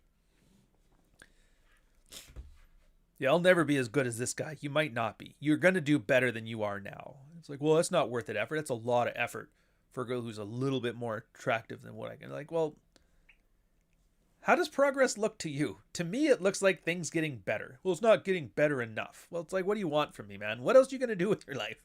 I think that's the other thing. Don't get me wrong. I could sit here and cry endlessly about book sales being down for the month or the last 2 months or whatever it is. But it's like, what else am I going to do? Well, now it's no more effort. I better stop writing that and do something else. Like, oh no, downs happen. If I just quit every time things get temporarily down, I'll never get anything done. Yeah, and that's the other thing too. There's so many examples when you see guys bitching about, I'm only 5'4", I've got no hair, I'm not this, I'm not that. There is always a guy that I've known and have talked to who is worse than them doing better. I will love the guy. I'm too short. I'm like 5'6". Chicks don't want shit. I go point to Rob. I don't remember how tall Rob was, but I know he's not. I know he's short by their standards. And he's like, dude, he's doing just fine. He's doing that fire-breathing shit. He's got the fire-breathing chick. Like, he picks up chicks just fine. He does okay. You look at him. He looks like Grandpa Smurf. He's balding, gray hair, big beard, shorter guy. Not, you know, any of the qualities that looks maxers say. And he does fine. And he's cynical and jaded and whatever. No problems. So, like, this stuff just falls on deaf ears to me. I'm like, you're complaining about shit. I'm watching guys who are worse off than you doing better. So, like, how do you square that circle? Well, whatever. Yeah, Danny DeVito got laid. To a real Perlman, though, so keep that in mind. And it's not just land whales. Like, they're sleeping with normally attractive people. Same thing. Jack, He's European. Do you know how hard it is to be attractive and European? He looks like a chick. I'm just fucking with him, but Nuke's Dominican. Do you know how hard it is to get through the racism filter on sleep? Actually, I don't know how much truth there is to that. Because I was always, my niche was like girls that liked something exotic, but not too exotic. Because I'm like exotic enough, but I'm still like Canadian and British, so it's like whatever.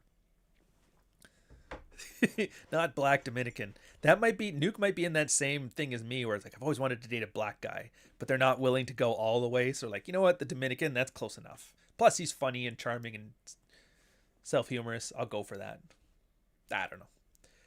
At this point, I'm just running my mouth. Yeah, it seems like people don't want to continue to work after they get to a certain point because work is hard. And that's just it. It's not hard either. Like, I've done hard work. And even the hard work isn't hard. Like, it's physically hard sometimes. It's mentally draining. Sometimes it's just the amount of time it takes is just, it blocks your calendar for anything else. But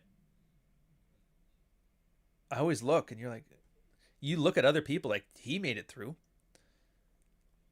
It's one of my favorite things was in the military, whenever they had to put you on this course and like, oh, this course is brutal. You have no idea. And then I just look and everybody, because most of the time you get a course, it's like based on each rank has its own courses attached to it. It's like a co-op program that way, or an apprenticeship. And I look, I'm like, okay, so yeah, PLQ, it's going to be brutal. I'm never going to get through this. But then I look at every petty officer second class there, and like every one of these guys made it through. And some of these guys are fucking morons. And that kind of gives you the courage. It's like, no matter how hard it gets, you're like, dude, they made it. I'll be fine. It's the same thing. Rob got laid. I'll be fine. Ryan got laid. I'll be fine. The Dominican got laid. He'll be fine. Everybody will be fine. And it's not even that they have to make like these amazing sacrifices. It's not like Gattaca where you have to save the DNA from Super Chad in there. No, it's for the most part, it's just not making stupid mistakes. You know what I mean? Not making stupid mistakes. And there's some of them are really stupid. Like, move to a place where there's no women. If you're working on an oil rig up in northern Alberta and you're like, damn, I can't get laid. Well, the issue is you're working on an oil rig in northern Alberta. Well, yeah, but it's good money. Like, that's fine. But you're making a choice that has a trade-off. So you now can't bitch that things have become impossibly hard because you made that active choice. So yeah, if you want to get laid more, go to a place where more women are. Well, I can't work at the oil rig stuff. Well, there's another trade-off. So you've made your choice. So don't worry about it. I'm moving out to South Dakota in the middle of the woods. I can't find a woman. Well, you can't find a human unless you want to fuck a bear, you know? Hey, Nuke, $5 1 cent super chat. It's the stupid us versus them dynamic. Oh, that's a good way of putting it. Nothing is wrong with you. You're perfect. Everybody else is wrong. 95% of that's 95% of everything. It is such an effective marketing tactic that you'll see it everywhere. And that's why I love like the Manosphere Red Pill side of things, because you see it here and it's not like people treat the sexual dynamic stuff as not a very serious venue. So you can kind of detach from the seriousness of it. So you can just laugh at the retards who it's us versus them. It's us versus the feminists. We're going to take down feminism for good. It's like, what the fuck does that even mean?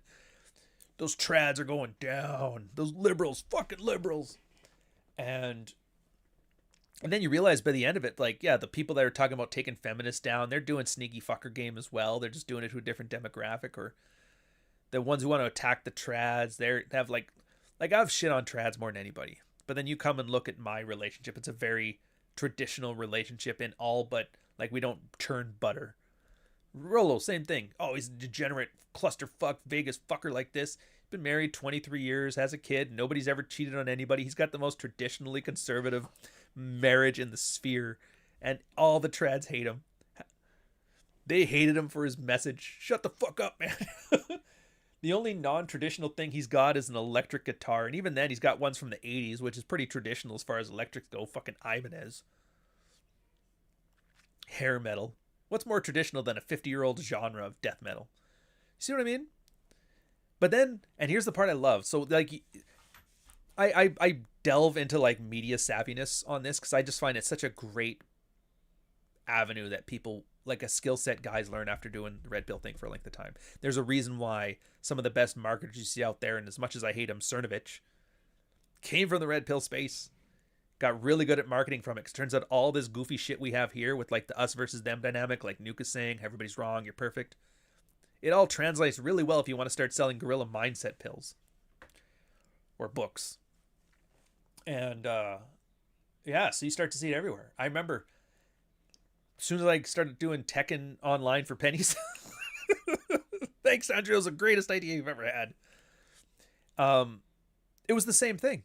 Like the exact same dynamics, the same us versus them. You just swap out the names, swap out the dynamics, and then the book, same thing. Oh my God. It was so funny because I'm part of like, I'm joining some like little author groups, the same as I have like the RAR squad where the Red Pill guys kind of banter amongst us. And in their groups, it's the exact same thing. Hey, this guy's convention blocks this, and these guys are assholes this, and it's fine. Everybody's like warning me about shit. I'm like, relax, man. I'll be fine. Like, you don't understand. I'm like, I get it. He is probably exactly what you're saying. It's like, I just don't care. Like, what do you mean? How can you not care? And then like, you guys just saw the ADJ shit I was talking about. It's like, dude, I came from the trenches. You think you tell me you're going to be some like, this guy canceled somebody from his convention. He blocked him from his book club or all, and they're beefing like this, and it's the greatest beef ever. I'm like, dude, talk to me when somebody murders a loved one. I've had like 3 mass shooters in my immediate network. What the fuck are you gonna do to me? We got ADJ with the whole brother killing triangle thing. You got Roman McClay shooting up 6 people, then getting murdered. You got Coach Red Pill, which is essentially working as a foreign espionage agent, getting nuked by the Ukrainian Nazi patrol. You got Kevin Samuels, fucking hookers getting heart attacks. I know for a fact I'm missing. There's probably somebody else that got murdered and I'm totally forgetting it right now. But that's the point. I'm just looking. I forgot. Oh yeah. It's one of you guys in 2 seconds are going to be here. Yeah, in other words, men are afraid of rejection. Absolutely. Got to learn and embrace the suck. But it doesn't suck. That's the kind of thing that I've realized. Like, you take a step back. I look at my life in amongst all of this chaos. Nothing in my life has had to change to a substantial degree. The only thing I do is when I see somebody actively causing problems. It's kind of like when you're dating a girl, see how she treats the waiters. Oh, she treats them like that. Well, eventually she's going to treat me like that. Just hold to that rule. How you treat people that you don't want anything from is my indication of what you're going to treat me like when you no longer need something from me. And then just like, not make a big deal out of it. You just casually walk away. That's all you got to do. Then none of this stuff matters. And that's why now when everybody's talking about the new beefs and this, I'm like, bring it, man. I haven't had good beefs in forever. I'd love a solid beef from somebody who's not clinically insane. That'd be great. I've only got so many George Video yelling in his car videos out there. I can milk them for another couple things, but eventually it's going to come across as like a little try-hardish. I mean, like, cause how many times is George Bruno going to call me a fucking socially retarded faggot without me being like, oh, you guys like, come on, man. You've milked that one to death. I don't know how long. That's casually walking away is I have a hard time with. Well, that's the thing, right? If you're not casually walking away and you're making a big deal out of it, it's because you want something from them. You want validation. I've noticed that for a lot of like the big blow up. How dare this man getting on her soapbox? The fucking guy needs to blah, blah, blah. It's because you want the other person to admit, I was an asshole and you're right. And if the guy's an asshole, he's never going to admit that. So what's he going to do? He's going to milk it for more attention, especially if he's an asshole. You know what assholes love? Attention. And all of this is attention. So yeah, you just like cut and run. Nope. Out. Done. It'll die. It'll have no traction whatsoever. They can yell into the void. Again, it's the cardinal rule of relationships. Whoever cares the least has the most power. And if this guy has shown me, like, I am the most generous person, marketing, business-wise, you can imagine. I believe wholeheartedly in a rising tide lifts all boats. That's why I've never been mad if somebody takes a concept that I coined or a thing that I stole first, or you know what I mean? Anything that, oh, that's Ryan's thing. And they take it. I'm like, fuck, I don't care. I think that'd be great. I would love it if like Nuke came out with a book called Frame. Like, maybe not called Frame, but you know what I mean? And then Jack had one called Frame, but not Frame, but not whatever Nuke called it, Dominican Frame, whatever. And everybody had it, because here's the thing. everybody is treating this like some zero-sum game, and it's the same as sex. It's the same as a relationship. It's not zero-sum. The more pussy I get is not the less pussy you get, and vice versa. The more books that Nuke sells isn't the less book I sells. Because here's the thing. Rising tide lifts all boats. If you're getting laid and one of your friends is getting laid, you guys aren't losing out. Oh, that I could have had all 7 of those chicks he had last year. It's like, no. First off, people have sex more than once. You guys might end up being Eskimo brothers. That's great. Secondly, a wingman. How great is that? Dude gets laid, no thirst, because nothing is worse than a wingman than being socially awkward and being sexually jealous. Those are the 2 things to avoid. If I have to apologize because you insulted the girls in a way that offended them, and if I have to fight with you, my wingman, over the chick I'm trying to bring home. That's the 2 things. You can avoid that. Every wingman is great. It's the same thing. A rising tide lifts all boats. You got a charming wingman who's really good. Fuck, man. I remember this. Mike and I, my wingman, the one I talk about in Fuck Files, we went out once and he was chatting with one, and he would always be, we'd both try and flirt. If we find one and they're part of a 2-set, bring the friend in, they help out. We were sitting there flirting with that one group. Things weren't working out. We literally got up and switched seats, and then everything got better. It's like, dude, that's awesome. And same thing with business, right? If everybody had a book and a whole marketing campaign on Frame, how do you think that plays out? You know how that plays out? There's people that love Nuke and don't like me. There's people that love me and hate Nuke. Maybe they don't like Dominicans. I don't know. I can't judge. People have their wants and they have their needs. But Nuke's people that like Frame and my people that like Frame, you know what they like? More Frame. I've read this book. This is great. I would love to find a deep dive in this. I would love to find more out on it. Oh, wow. Nuke has things on Frame too. Wow. Jack has things on Frame too. So what has happened with this one guy? He's gone from, I have this one thing that I like. Now I have one thing I like and a whole bunch of other things that I like from other people. A rising tide lifts all boats. And I've loved it for that. That's, again, I don't care about anybody stealing. It's steal anything I want. Except for that one AI Indian dude. Because it was just such a shitty version. It's like, he isn't making his own fan base. He's just trying to steal mine. And again, that's that zero-sum attitude that just doesn't work for me. Yeah, it's great that you're complimenting me. I don't need compliments. Ask my editor. If he ever compliments me, I yell at him. I hate compliments. The worst ones are when you're right. Yeah, I'll hold the camera. Free use. I hate the fact that I know exactly what that means, too. It's like when you make a joke about a porn star and somebody's like, I don't know what that is. You're like, yes, you do. Shut up. Don't play this.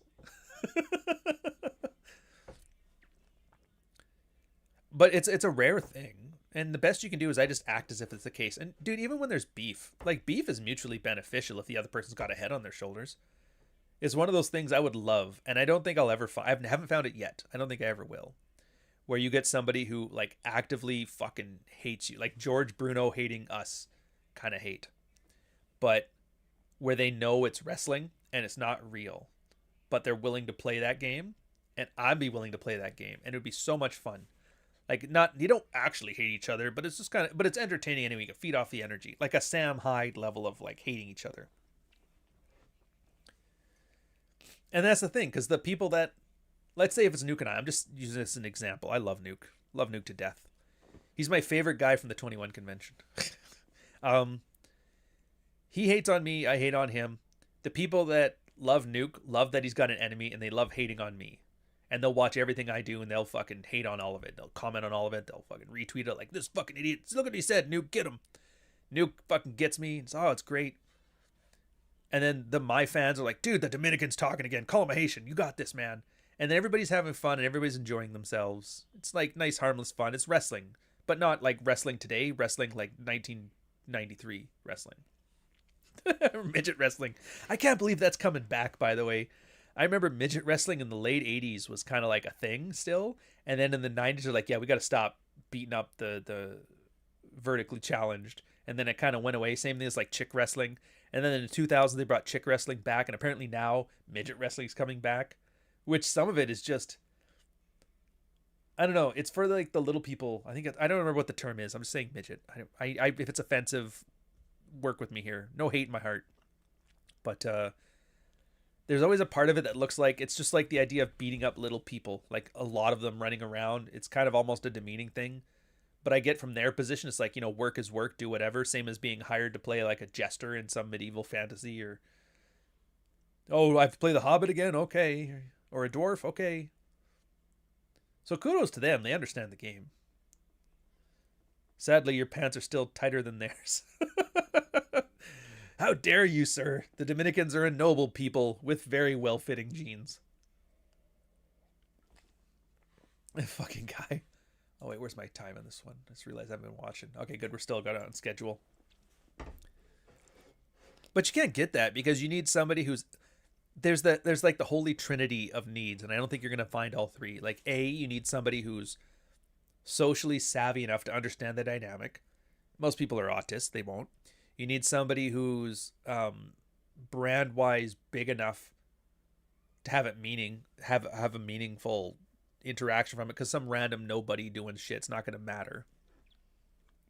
And then you need somebody who's not so big and ostentatious a brand that they wouldn't bother fighting you back because they take it as a threat to their brand size. And I just don't find you get the same three. Like the Matt Walsh is about the closest I've got to the other one, and I would have been perfectly happy to be the Matt Walsh foil for years. But he did his one segment, he's done with it. And Tate, same thing. He did just Tate did a lot, but whatever. He's got bigger fish to fry now. Feminism was a good foil for a while. Oh, dude, screeching Tumblr chicks. Oh, you could see it in the content. That's why shit was always called How to Get Laid Like a Warlord, or Indecent Proposal, the one from Roosh, where he was like, rape should be legal on private property. Which he wrote that to mean like, yeah, maybe girls will give it like take responsibility for your own safety. But they latched onto that Jane Austen quote and just like, yeah, this fucking guy wants everybody getting raped. Like, fuck this guy. Good foil work. Good foil work. Too good, actually, because now he's banned from the UK. So there's always like a game you have to play. How can I be as edgy as possible, but not so edgy? It's like watching Tate and all the guys when they want to make fun of people. They kept calling them dorks on social media. I'm like, what the fuck is... Why are you calling retards a dork? And it's because the filter. Well, they let you say dork, but they don't let you say retard. It's like, oh, so we're doing that thing where we're the villain, but not really a villain. Like a plasticized Disney theme park villain. Those dastardly dogs. those slimy... Ooh, finger waggers. No Orion today. It'll be next week. With the podcast and Orion, I don't want to make like a consistent one. I just want to... What I'm planning on doing is I have like 3 things per movie I want to watch, and I might expand on that. So there's the trailer to get you hyped for a movie you forgot about or haven't seen in years, or maybe have never seen it all. Then there's the episode on about it, which explains why it's good from a storytelling perspective and why we're not going back to that. And then a podcast to kind of just riff on all the things that didn't fit the narrative of the bigger video. Which that's kind of where I want to go. There's a whole bunch of all back catalog stuff I got to get through too. I didn't realize there's already like 100 videos on there. Yeah, no, Ryan. And then I might expand on it. Like I did a second one for Dark Angel, or I Come in Peace, where I show you how Brian Ben is the main character, even though Dolph Lundgren is the hero. It's fun stuff like that. But yeah, so we'll get there. If I want to find out if midget girl pussy feels different because they're misshapen, I don't think they're misshapen. Isn't it just neoteny? Like the head is adult size, but the body is shorter, and then the proportion of like legs and stuff. So it's the same way like how an infant's proportions are versus a full adult male's proportions are. It's closer to the infant proportions. I'll play Death Stranding, and Dolph Lundgren is the antagonist. Is he? I thought it was that Irish dude. Or no, he's the main guy. Yeah, Dolph was a good hero and a villain in movies. But I mean, it's like a 6'5" Swedish dude, so it was pretty hard not to. Good shit. Anyways, so that's it. I mean, the takeaway from all this stuff is there's going to be crazies out there. All you have to do is just pay attention. It is.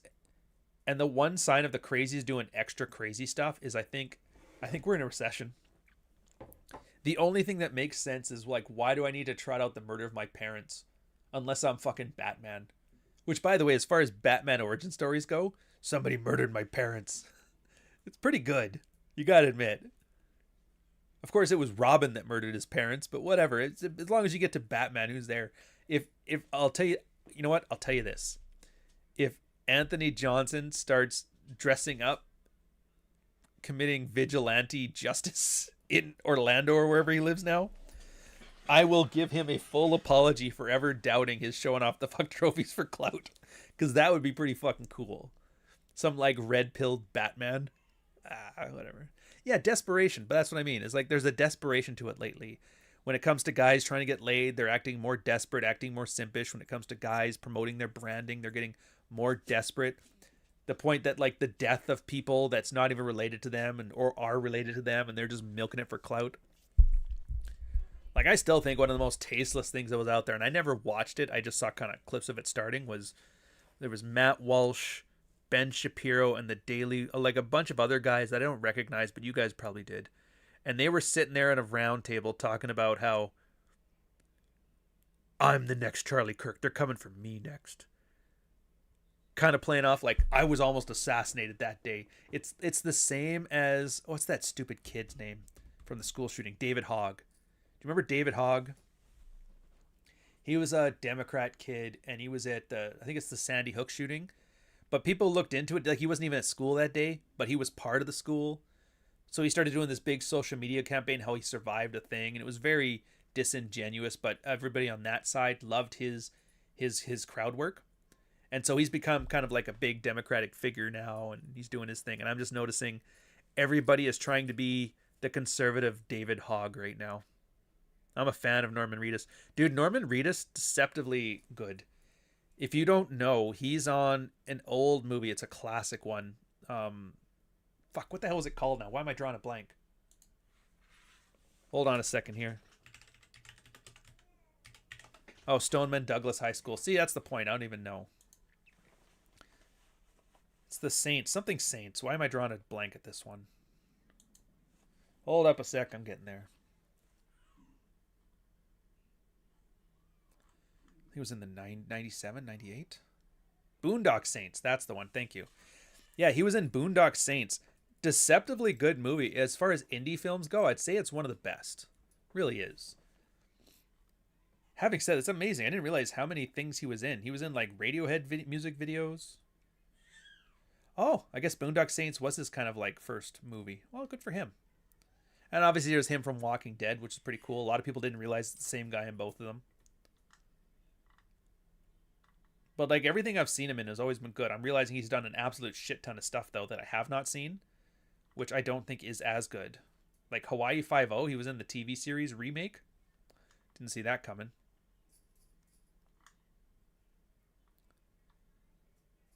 But he's good, and a lot of people don't realize he's Irish. That's the other thing. So when you see him, Willem Dafoe too, yeah. So when you see actors with Southern accents, did you know if you're a Brit and you want an American accent, your easiest transition is to go to a Southern accent, like a Tennessee or a Texas, like one of those types. Which makes sense because when Brits moved to America from the 13 colonies, the accents from the American accent was translated from like very thick British accents. And so a lot of the way the wording sounds tends to translate over well. That American broadcast one, I think it's the Catholic influence on it. So yeah. Oh, that's right. I forgot about him in Blade 2. That was the other one. Yeah, Stoneman Douglas. I'm checking the chat. I see it. But that's the point. He's always good and stuff. Voltron Legendary Defender. Who the fuck does? That's too funny. I'm Voltron, motherfucker. Do you know who I am? Like, not now. Hey, what's up, Jack? I was just talking shit about you earlier, man. You missed it. But yeah, so we're in some kind of recession. People are very desperate for attention and that. And I know I've talked about it before, but it seems to be ramping up right now. Like all the indicators are there and all the doom and gloom stuff is happening. Everybody's got their charts that go down or the charts that go up. No, I was just mentioning how even though you're like a effeminate European, you still get laid. So what's your excuse? I'm using you as a positive example, technically, but you might take it negatively because you're very sensitive that way, as most women are. No, he wasn't the kid in Terminator. That's Edward Furlong. And his, to be fair, Edward Furlong, what was that second movie? Brain Scan. It's one of those late 80s, early 90s movies that's just, it's a product of its time and it's awesome. There was something about 1987 to 1992, the pre-Nirvana 90s, and the post Arnold Schwarzenegger 80s. There's just a specific genre of stuff. That's like the MC Hammer years. That's Kid and Play and House Party. That's Brain Scan. That's Hackers. Like, I don't know how to describe it, but it's like it's its own thing, and it's just fucking wonderful. Yeah, just start at the beginning. Oh, by the way, I forgot to check. So we're gonna wrap this thing up here. We're on minute 40. We got 20 more minutes. I don't know who's doing Rule Zero today. I don't think I'm gonna be there. I've got Pickle Fest today. There's a festival for pickles. Yes, you're going to it. Also, yes. Why is that? My girl loves pickles. Is that a dick joke? No, unfortunately, it is a pickle joke. It'll be good. Some of our friends. I've been meeting some old friends lately. They're coming up from the West Coast visiting. Traveling to see family a lot this summer, so it's been kind of busy, but it's nice. A lot of these people I haven't seen in like 6 years, so it's good to get caught up again. And it's just so funny because I have so little in common with them, but we still are great friends. Like the one friend that was just here recently, I would probably call her a TERF, trans exclusionary radical feminist. We could not disagree on fundamentally more, and she is just as much of an asshole as me, which is funny because that's kind of where we meet. We're both assholes that don't agree with each other at all, and that's the funnest part. I think we're just too used to people like acquiescing to our assholery that somebody standing up to it is just pleasant. You hate Hackers for obvious reasons. Oh, well, I don't know what's so obvious about hating the movie Hackers, because it's not a hacking movie. It's a love story. It's a heist movie. Or is that because you technically were the one that programmed the Gibson? I know Red Letter Media did it. They did up some points where the guy kind of like lost the plot halfway through, which is true. Jesus Christ, man. You guys are killing me. So where does this go in the next little bit? I don't know, because that's the problem is like now online branding has never been cheaper. An internet connection, a microphone, and a camera. Not even necessarily a camera. It's dirt cheap. Everybody's getting mad at people like Hassan Piker for cheerleading Charlie Kirk's death. It's like, he's not going anywhere, man.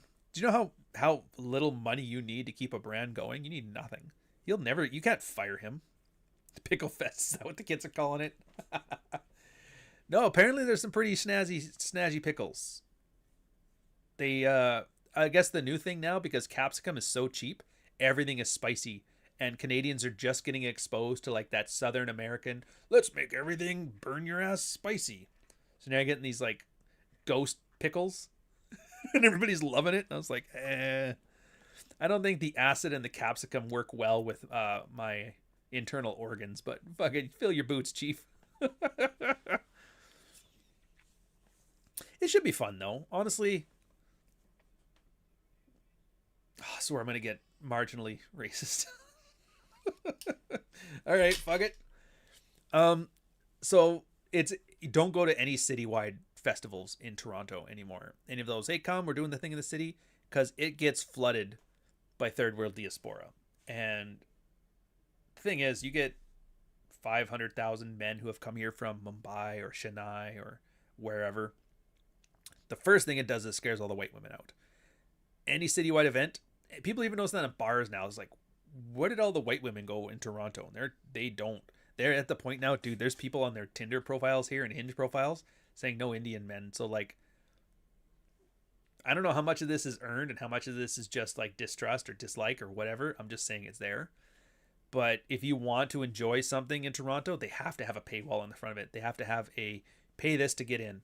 Because as soon as you do that, it filters all of the riffraff and you get like a more classical Canadian Toronto experience. So like, don't go to Kensington Market anymore. So that's the one nice thing it's going to be about Pickle Fest. Yeah, it had me crying too. And I get it. I mean, that's the Toronto way. So there's a little history lesson for you. Did you know Pickup died in the 2000s because of Toronto? It was the city that Pickup went to die. We killed the industry. How did we do that? Diversity. there was a large influx of Indian guys to the pickup community in Toronto. And they just decimated the dating because, again, it's not so much the guys running the workshops and that. They have to have some level of skill to get there. It's that anybody who was willing to pay for hot blondes would get in. And then they would go do that, and they were the cheerleaders for it. And that's what killed the industry. It got so bad. There was an Asian kid who was getting a PhD in University of Toronto. He wrote a PhD thesis on this, which I thought, like, that's something you never get again. I still have it in my old folder somewhere. I should probably pull it up. I might even, like, pay money to get the proper article and read through the thing, because I think it's one of those qual studies, not a quan, so it's not really useful, but it's just so funny. Do you, the brown people that speak Spanish there too? I say it because I don't know what that means. No, not many people speak Spanish here. There's been a few, and I only know because they assume I speak Spanish, and then my girl speaks Spanish back at them, and like, I don't get it. How does the white girl with the green eyes know how to speak Spanish and you don't? And she goes, because I'm Mexican. I'm like, yeah, I'm from Alberta. I don't know what you want to hear from me. This is my second favorite white supremacy podcast. I can say it because of brown.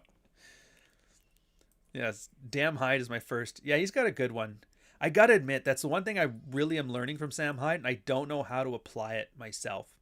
He has this very deadpan approach to, I know we're just kind of talking business here. I hope you guys don't mind. If you mind, just let me know. He has a very deadpan approach where I can't tell if he is being serious and sincere or detached and ironic. If it's just like wrestling, like this is just a promo, this is crowd service, or if it's like him ranting into the thing. Because you can see it going either way. Because he's been screwed over. He's had his zeroing outs. He's very red-pilled in that sense, same as everybody else. But the way he describes things, you're like, you could take it either way, and he never lets you in on the joke, which I think is awesome. Very Marilyn Manson of him. It's referring to when Marilyn Manson used to shit on Alice Cooper because he takes his makeup off and talks like a human. Keep that shit on. And then that's when he's wearing his fucking weirdo shit. Yeah, it's a very fine line between fucking around and serious. And he's probably the best I've seen at it. I wouldn't mind, like, if, I don't know how to describe it, some kind of like training, like a boot camp, a Sam Hyde boot camp, how to influencer like Sam. I would love to learn what he's doing there, because I like how it works, and it's hard to replicate. Like, you wouldn't be able to replicate it, but there's stuff you could probably adopt to your own, which I don't know. Me, I'm 100% sincerity. I'm like 1980s sincerity, and that's the way I've gone, because I am fucking sick and tired of millennial irony. I don't like it. I used to think it was fun and it was good when it was novel, but now it's at the point that everybody is so insincere because being sincere means it's a possible attack vector, to which my response is, let them attack, I don't care. As opposed to the Zoomers where it's like, man, we don't attack people, we don't judge. Like, no, go ahead, judge away. I don't give a fuck. It's like a Gen X sensibility with millennial branding, Zoomer outcome. I don't know. Does it work? Does it fly with an audience? You guys are here, so sort of, at least for now. Sam Hyde dunking on Shia LaBeouf is a classic. Oh yeah, that one. To be fair, he was one of those great lessons too. Remember how every time there was a school shooting, they were trotting out his picture to the point that news stations were like, Sam Hyde has been arrested for the thing, and he's like, dude, every time there's a serial killer, they've been popping my picture up on the thing. Can you believe, like, what can I do? What do you want me to do? Just sit here and get mad every time? He's like, I can't do anything about it. It's the internet. They're going to do what they do. He's very savvy that way. I always liked it. It's just too bad I never really watched $1 Million Extreme. I did catch, they're redoing the TV show. Dude, it was an episode called The Dinner Party. And it was just so absurdist. I actually enjoyed it. It was about a couple sitting there at dinner and it's like, hey, we haven't had things. It was like Friendsgiving, like that millennial thing where it's like, we hate our families, we'll have dinner together. And then the one character is talking about how he and his wife miscarried. And then the third guy who was there was like a narcissist. He goes, God, I should have seen that coming. It makes me look stupid. Now that's fucked. And it was just like this weird, socially awkward, tone deaf millennial table of Friendsgiving where everybody's so busy on their own pain.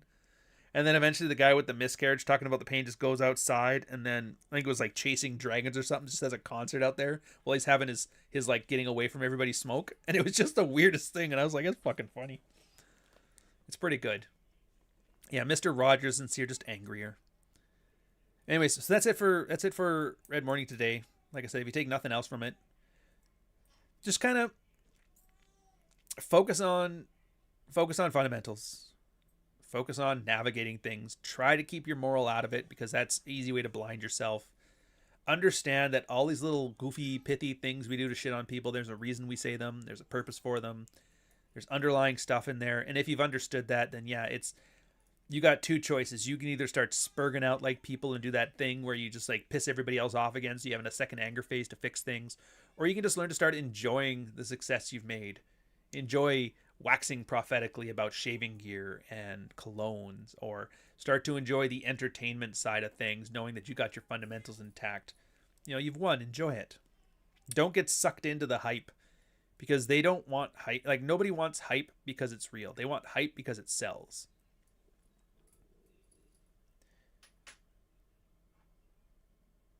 Yeah, I think that's all I got. Yours sincerely is why you have such staying power into space. Just own it. Well, I mean, what else am I going to do at this point? Oop. I'm committed now. By the way, if you haven't yet, look. This is the pitch. We're ending on the pitch. Yeah, there's Substack. Sign up to that. Thank you very much, Marty. We're talking about Softbone now. I'm going to put the link in here for you guys.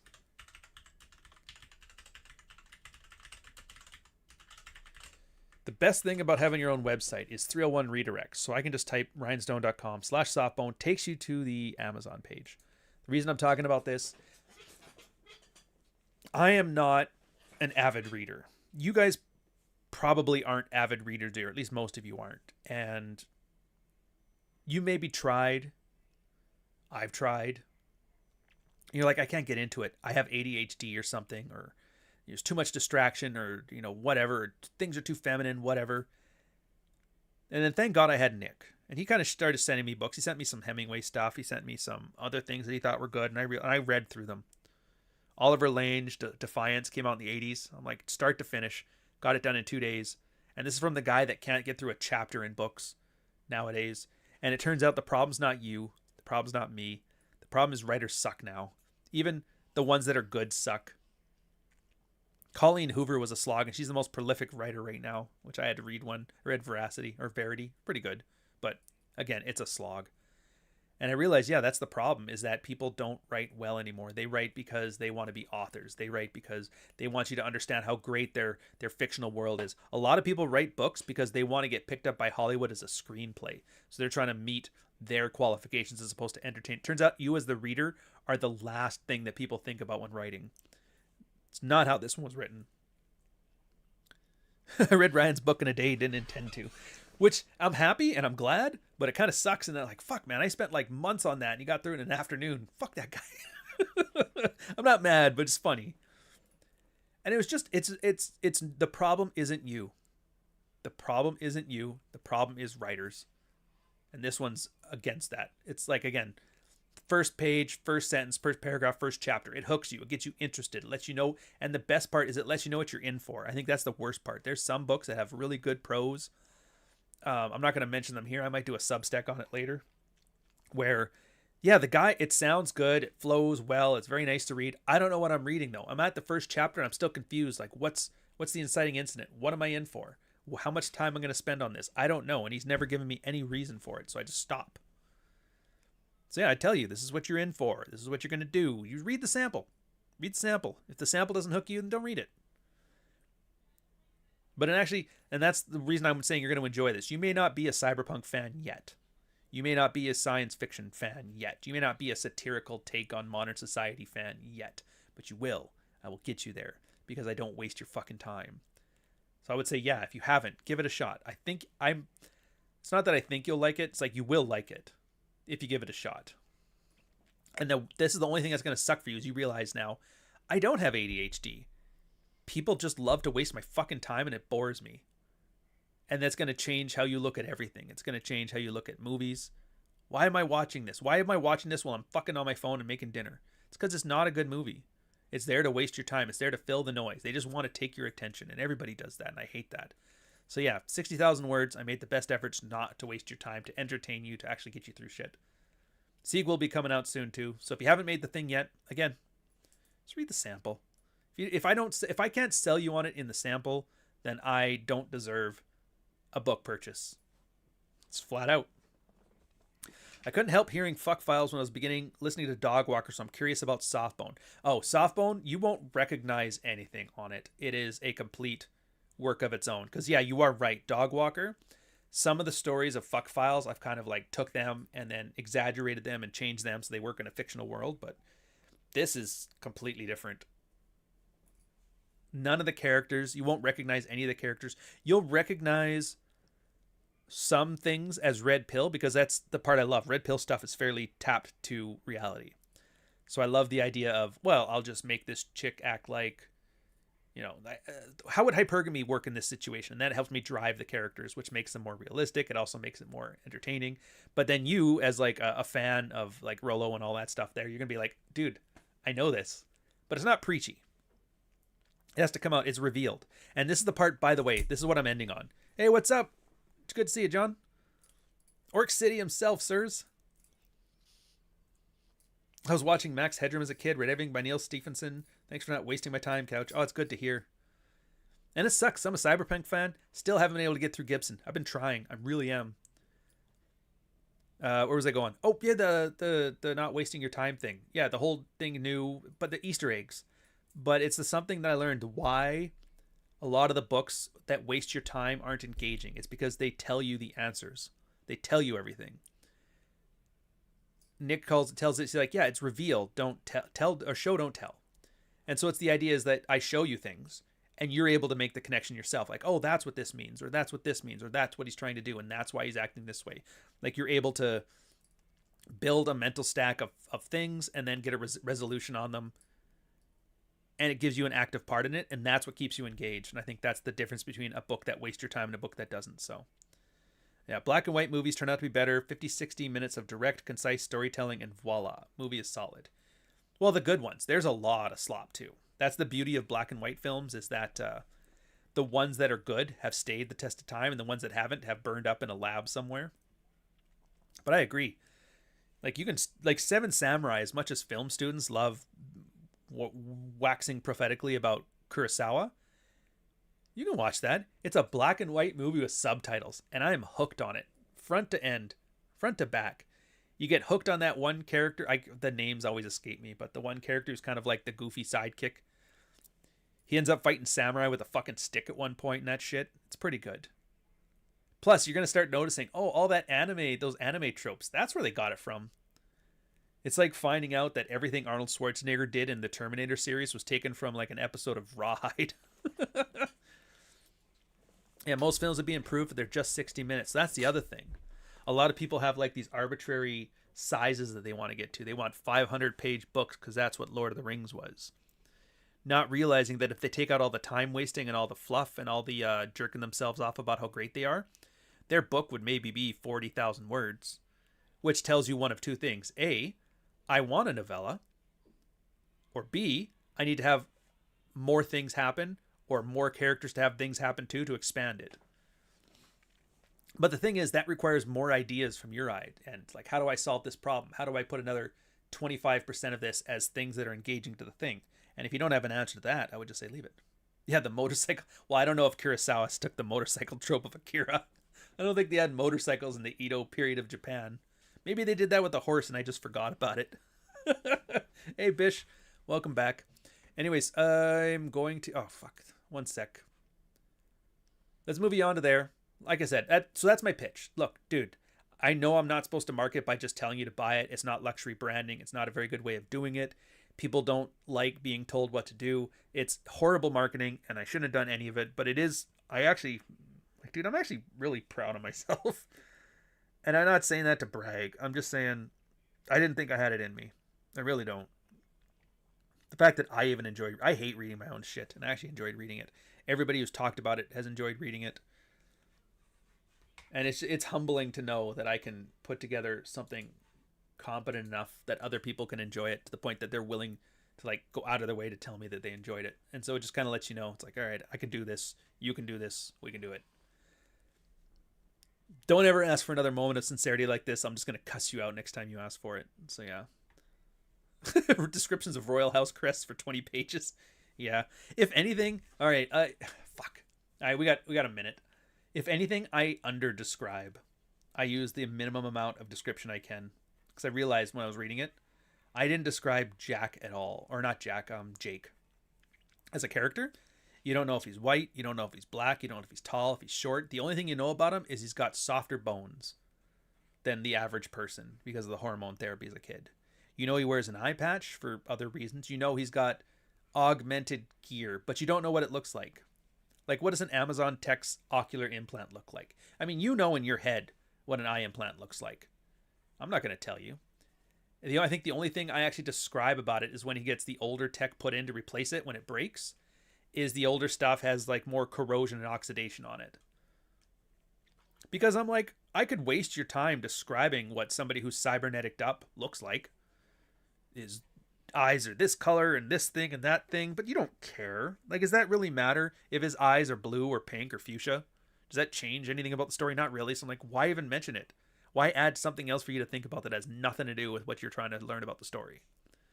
And so I'm like, you guys know what an eye looks like. You guys know what tech looks like. It's tech and an eye. You'll figure it out. You guys know what the kitchen looks like in a kitchen. Why am I going to describe the kitchen? It's a kitchen. Even New Kowloon, probably the most fun part of it, like the little city within a city. You know, there's plumbing and pipes and wires and shit that's kind of forcing a Faraday cage around it. So you know that. And you know it's called New Kowloon. So you know what Kowloon Walled City looks like. And you know what infrastructure pipes look like. That's it. That's as much description as I give you. You can fill in the blanks. Because, again, it's not important. It's not important. And I think, yeah, so for at least if nothing else, you get to have an imagination again. You know? An imagination.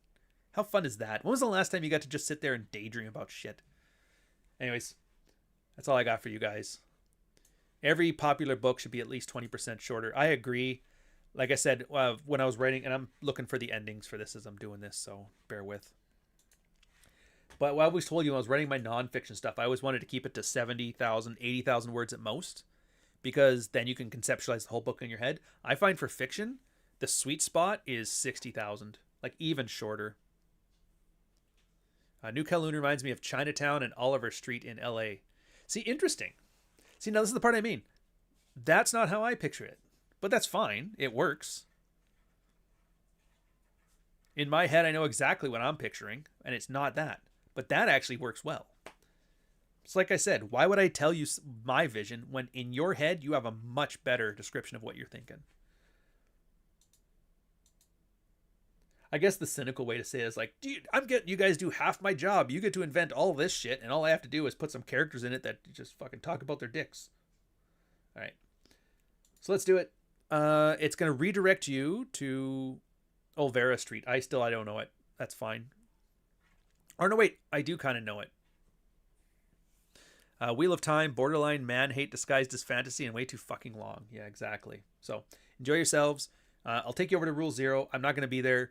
I'll maybe be able to send a text from the road, tell you if the pickles are any good. Cheers, boys.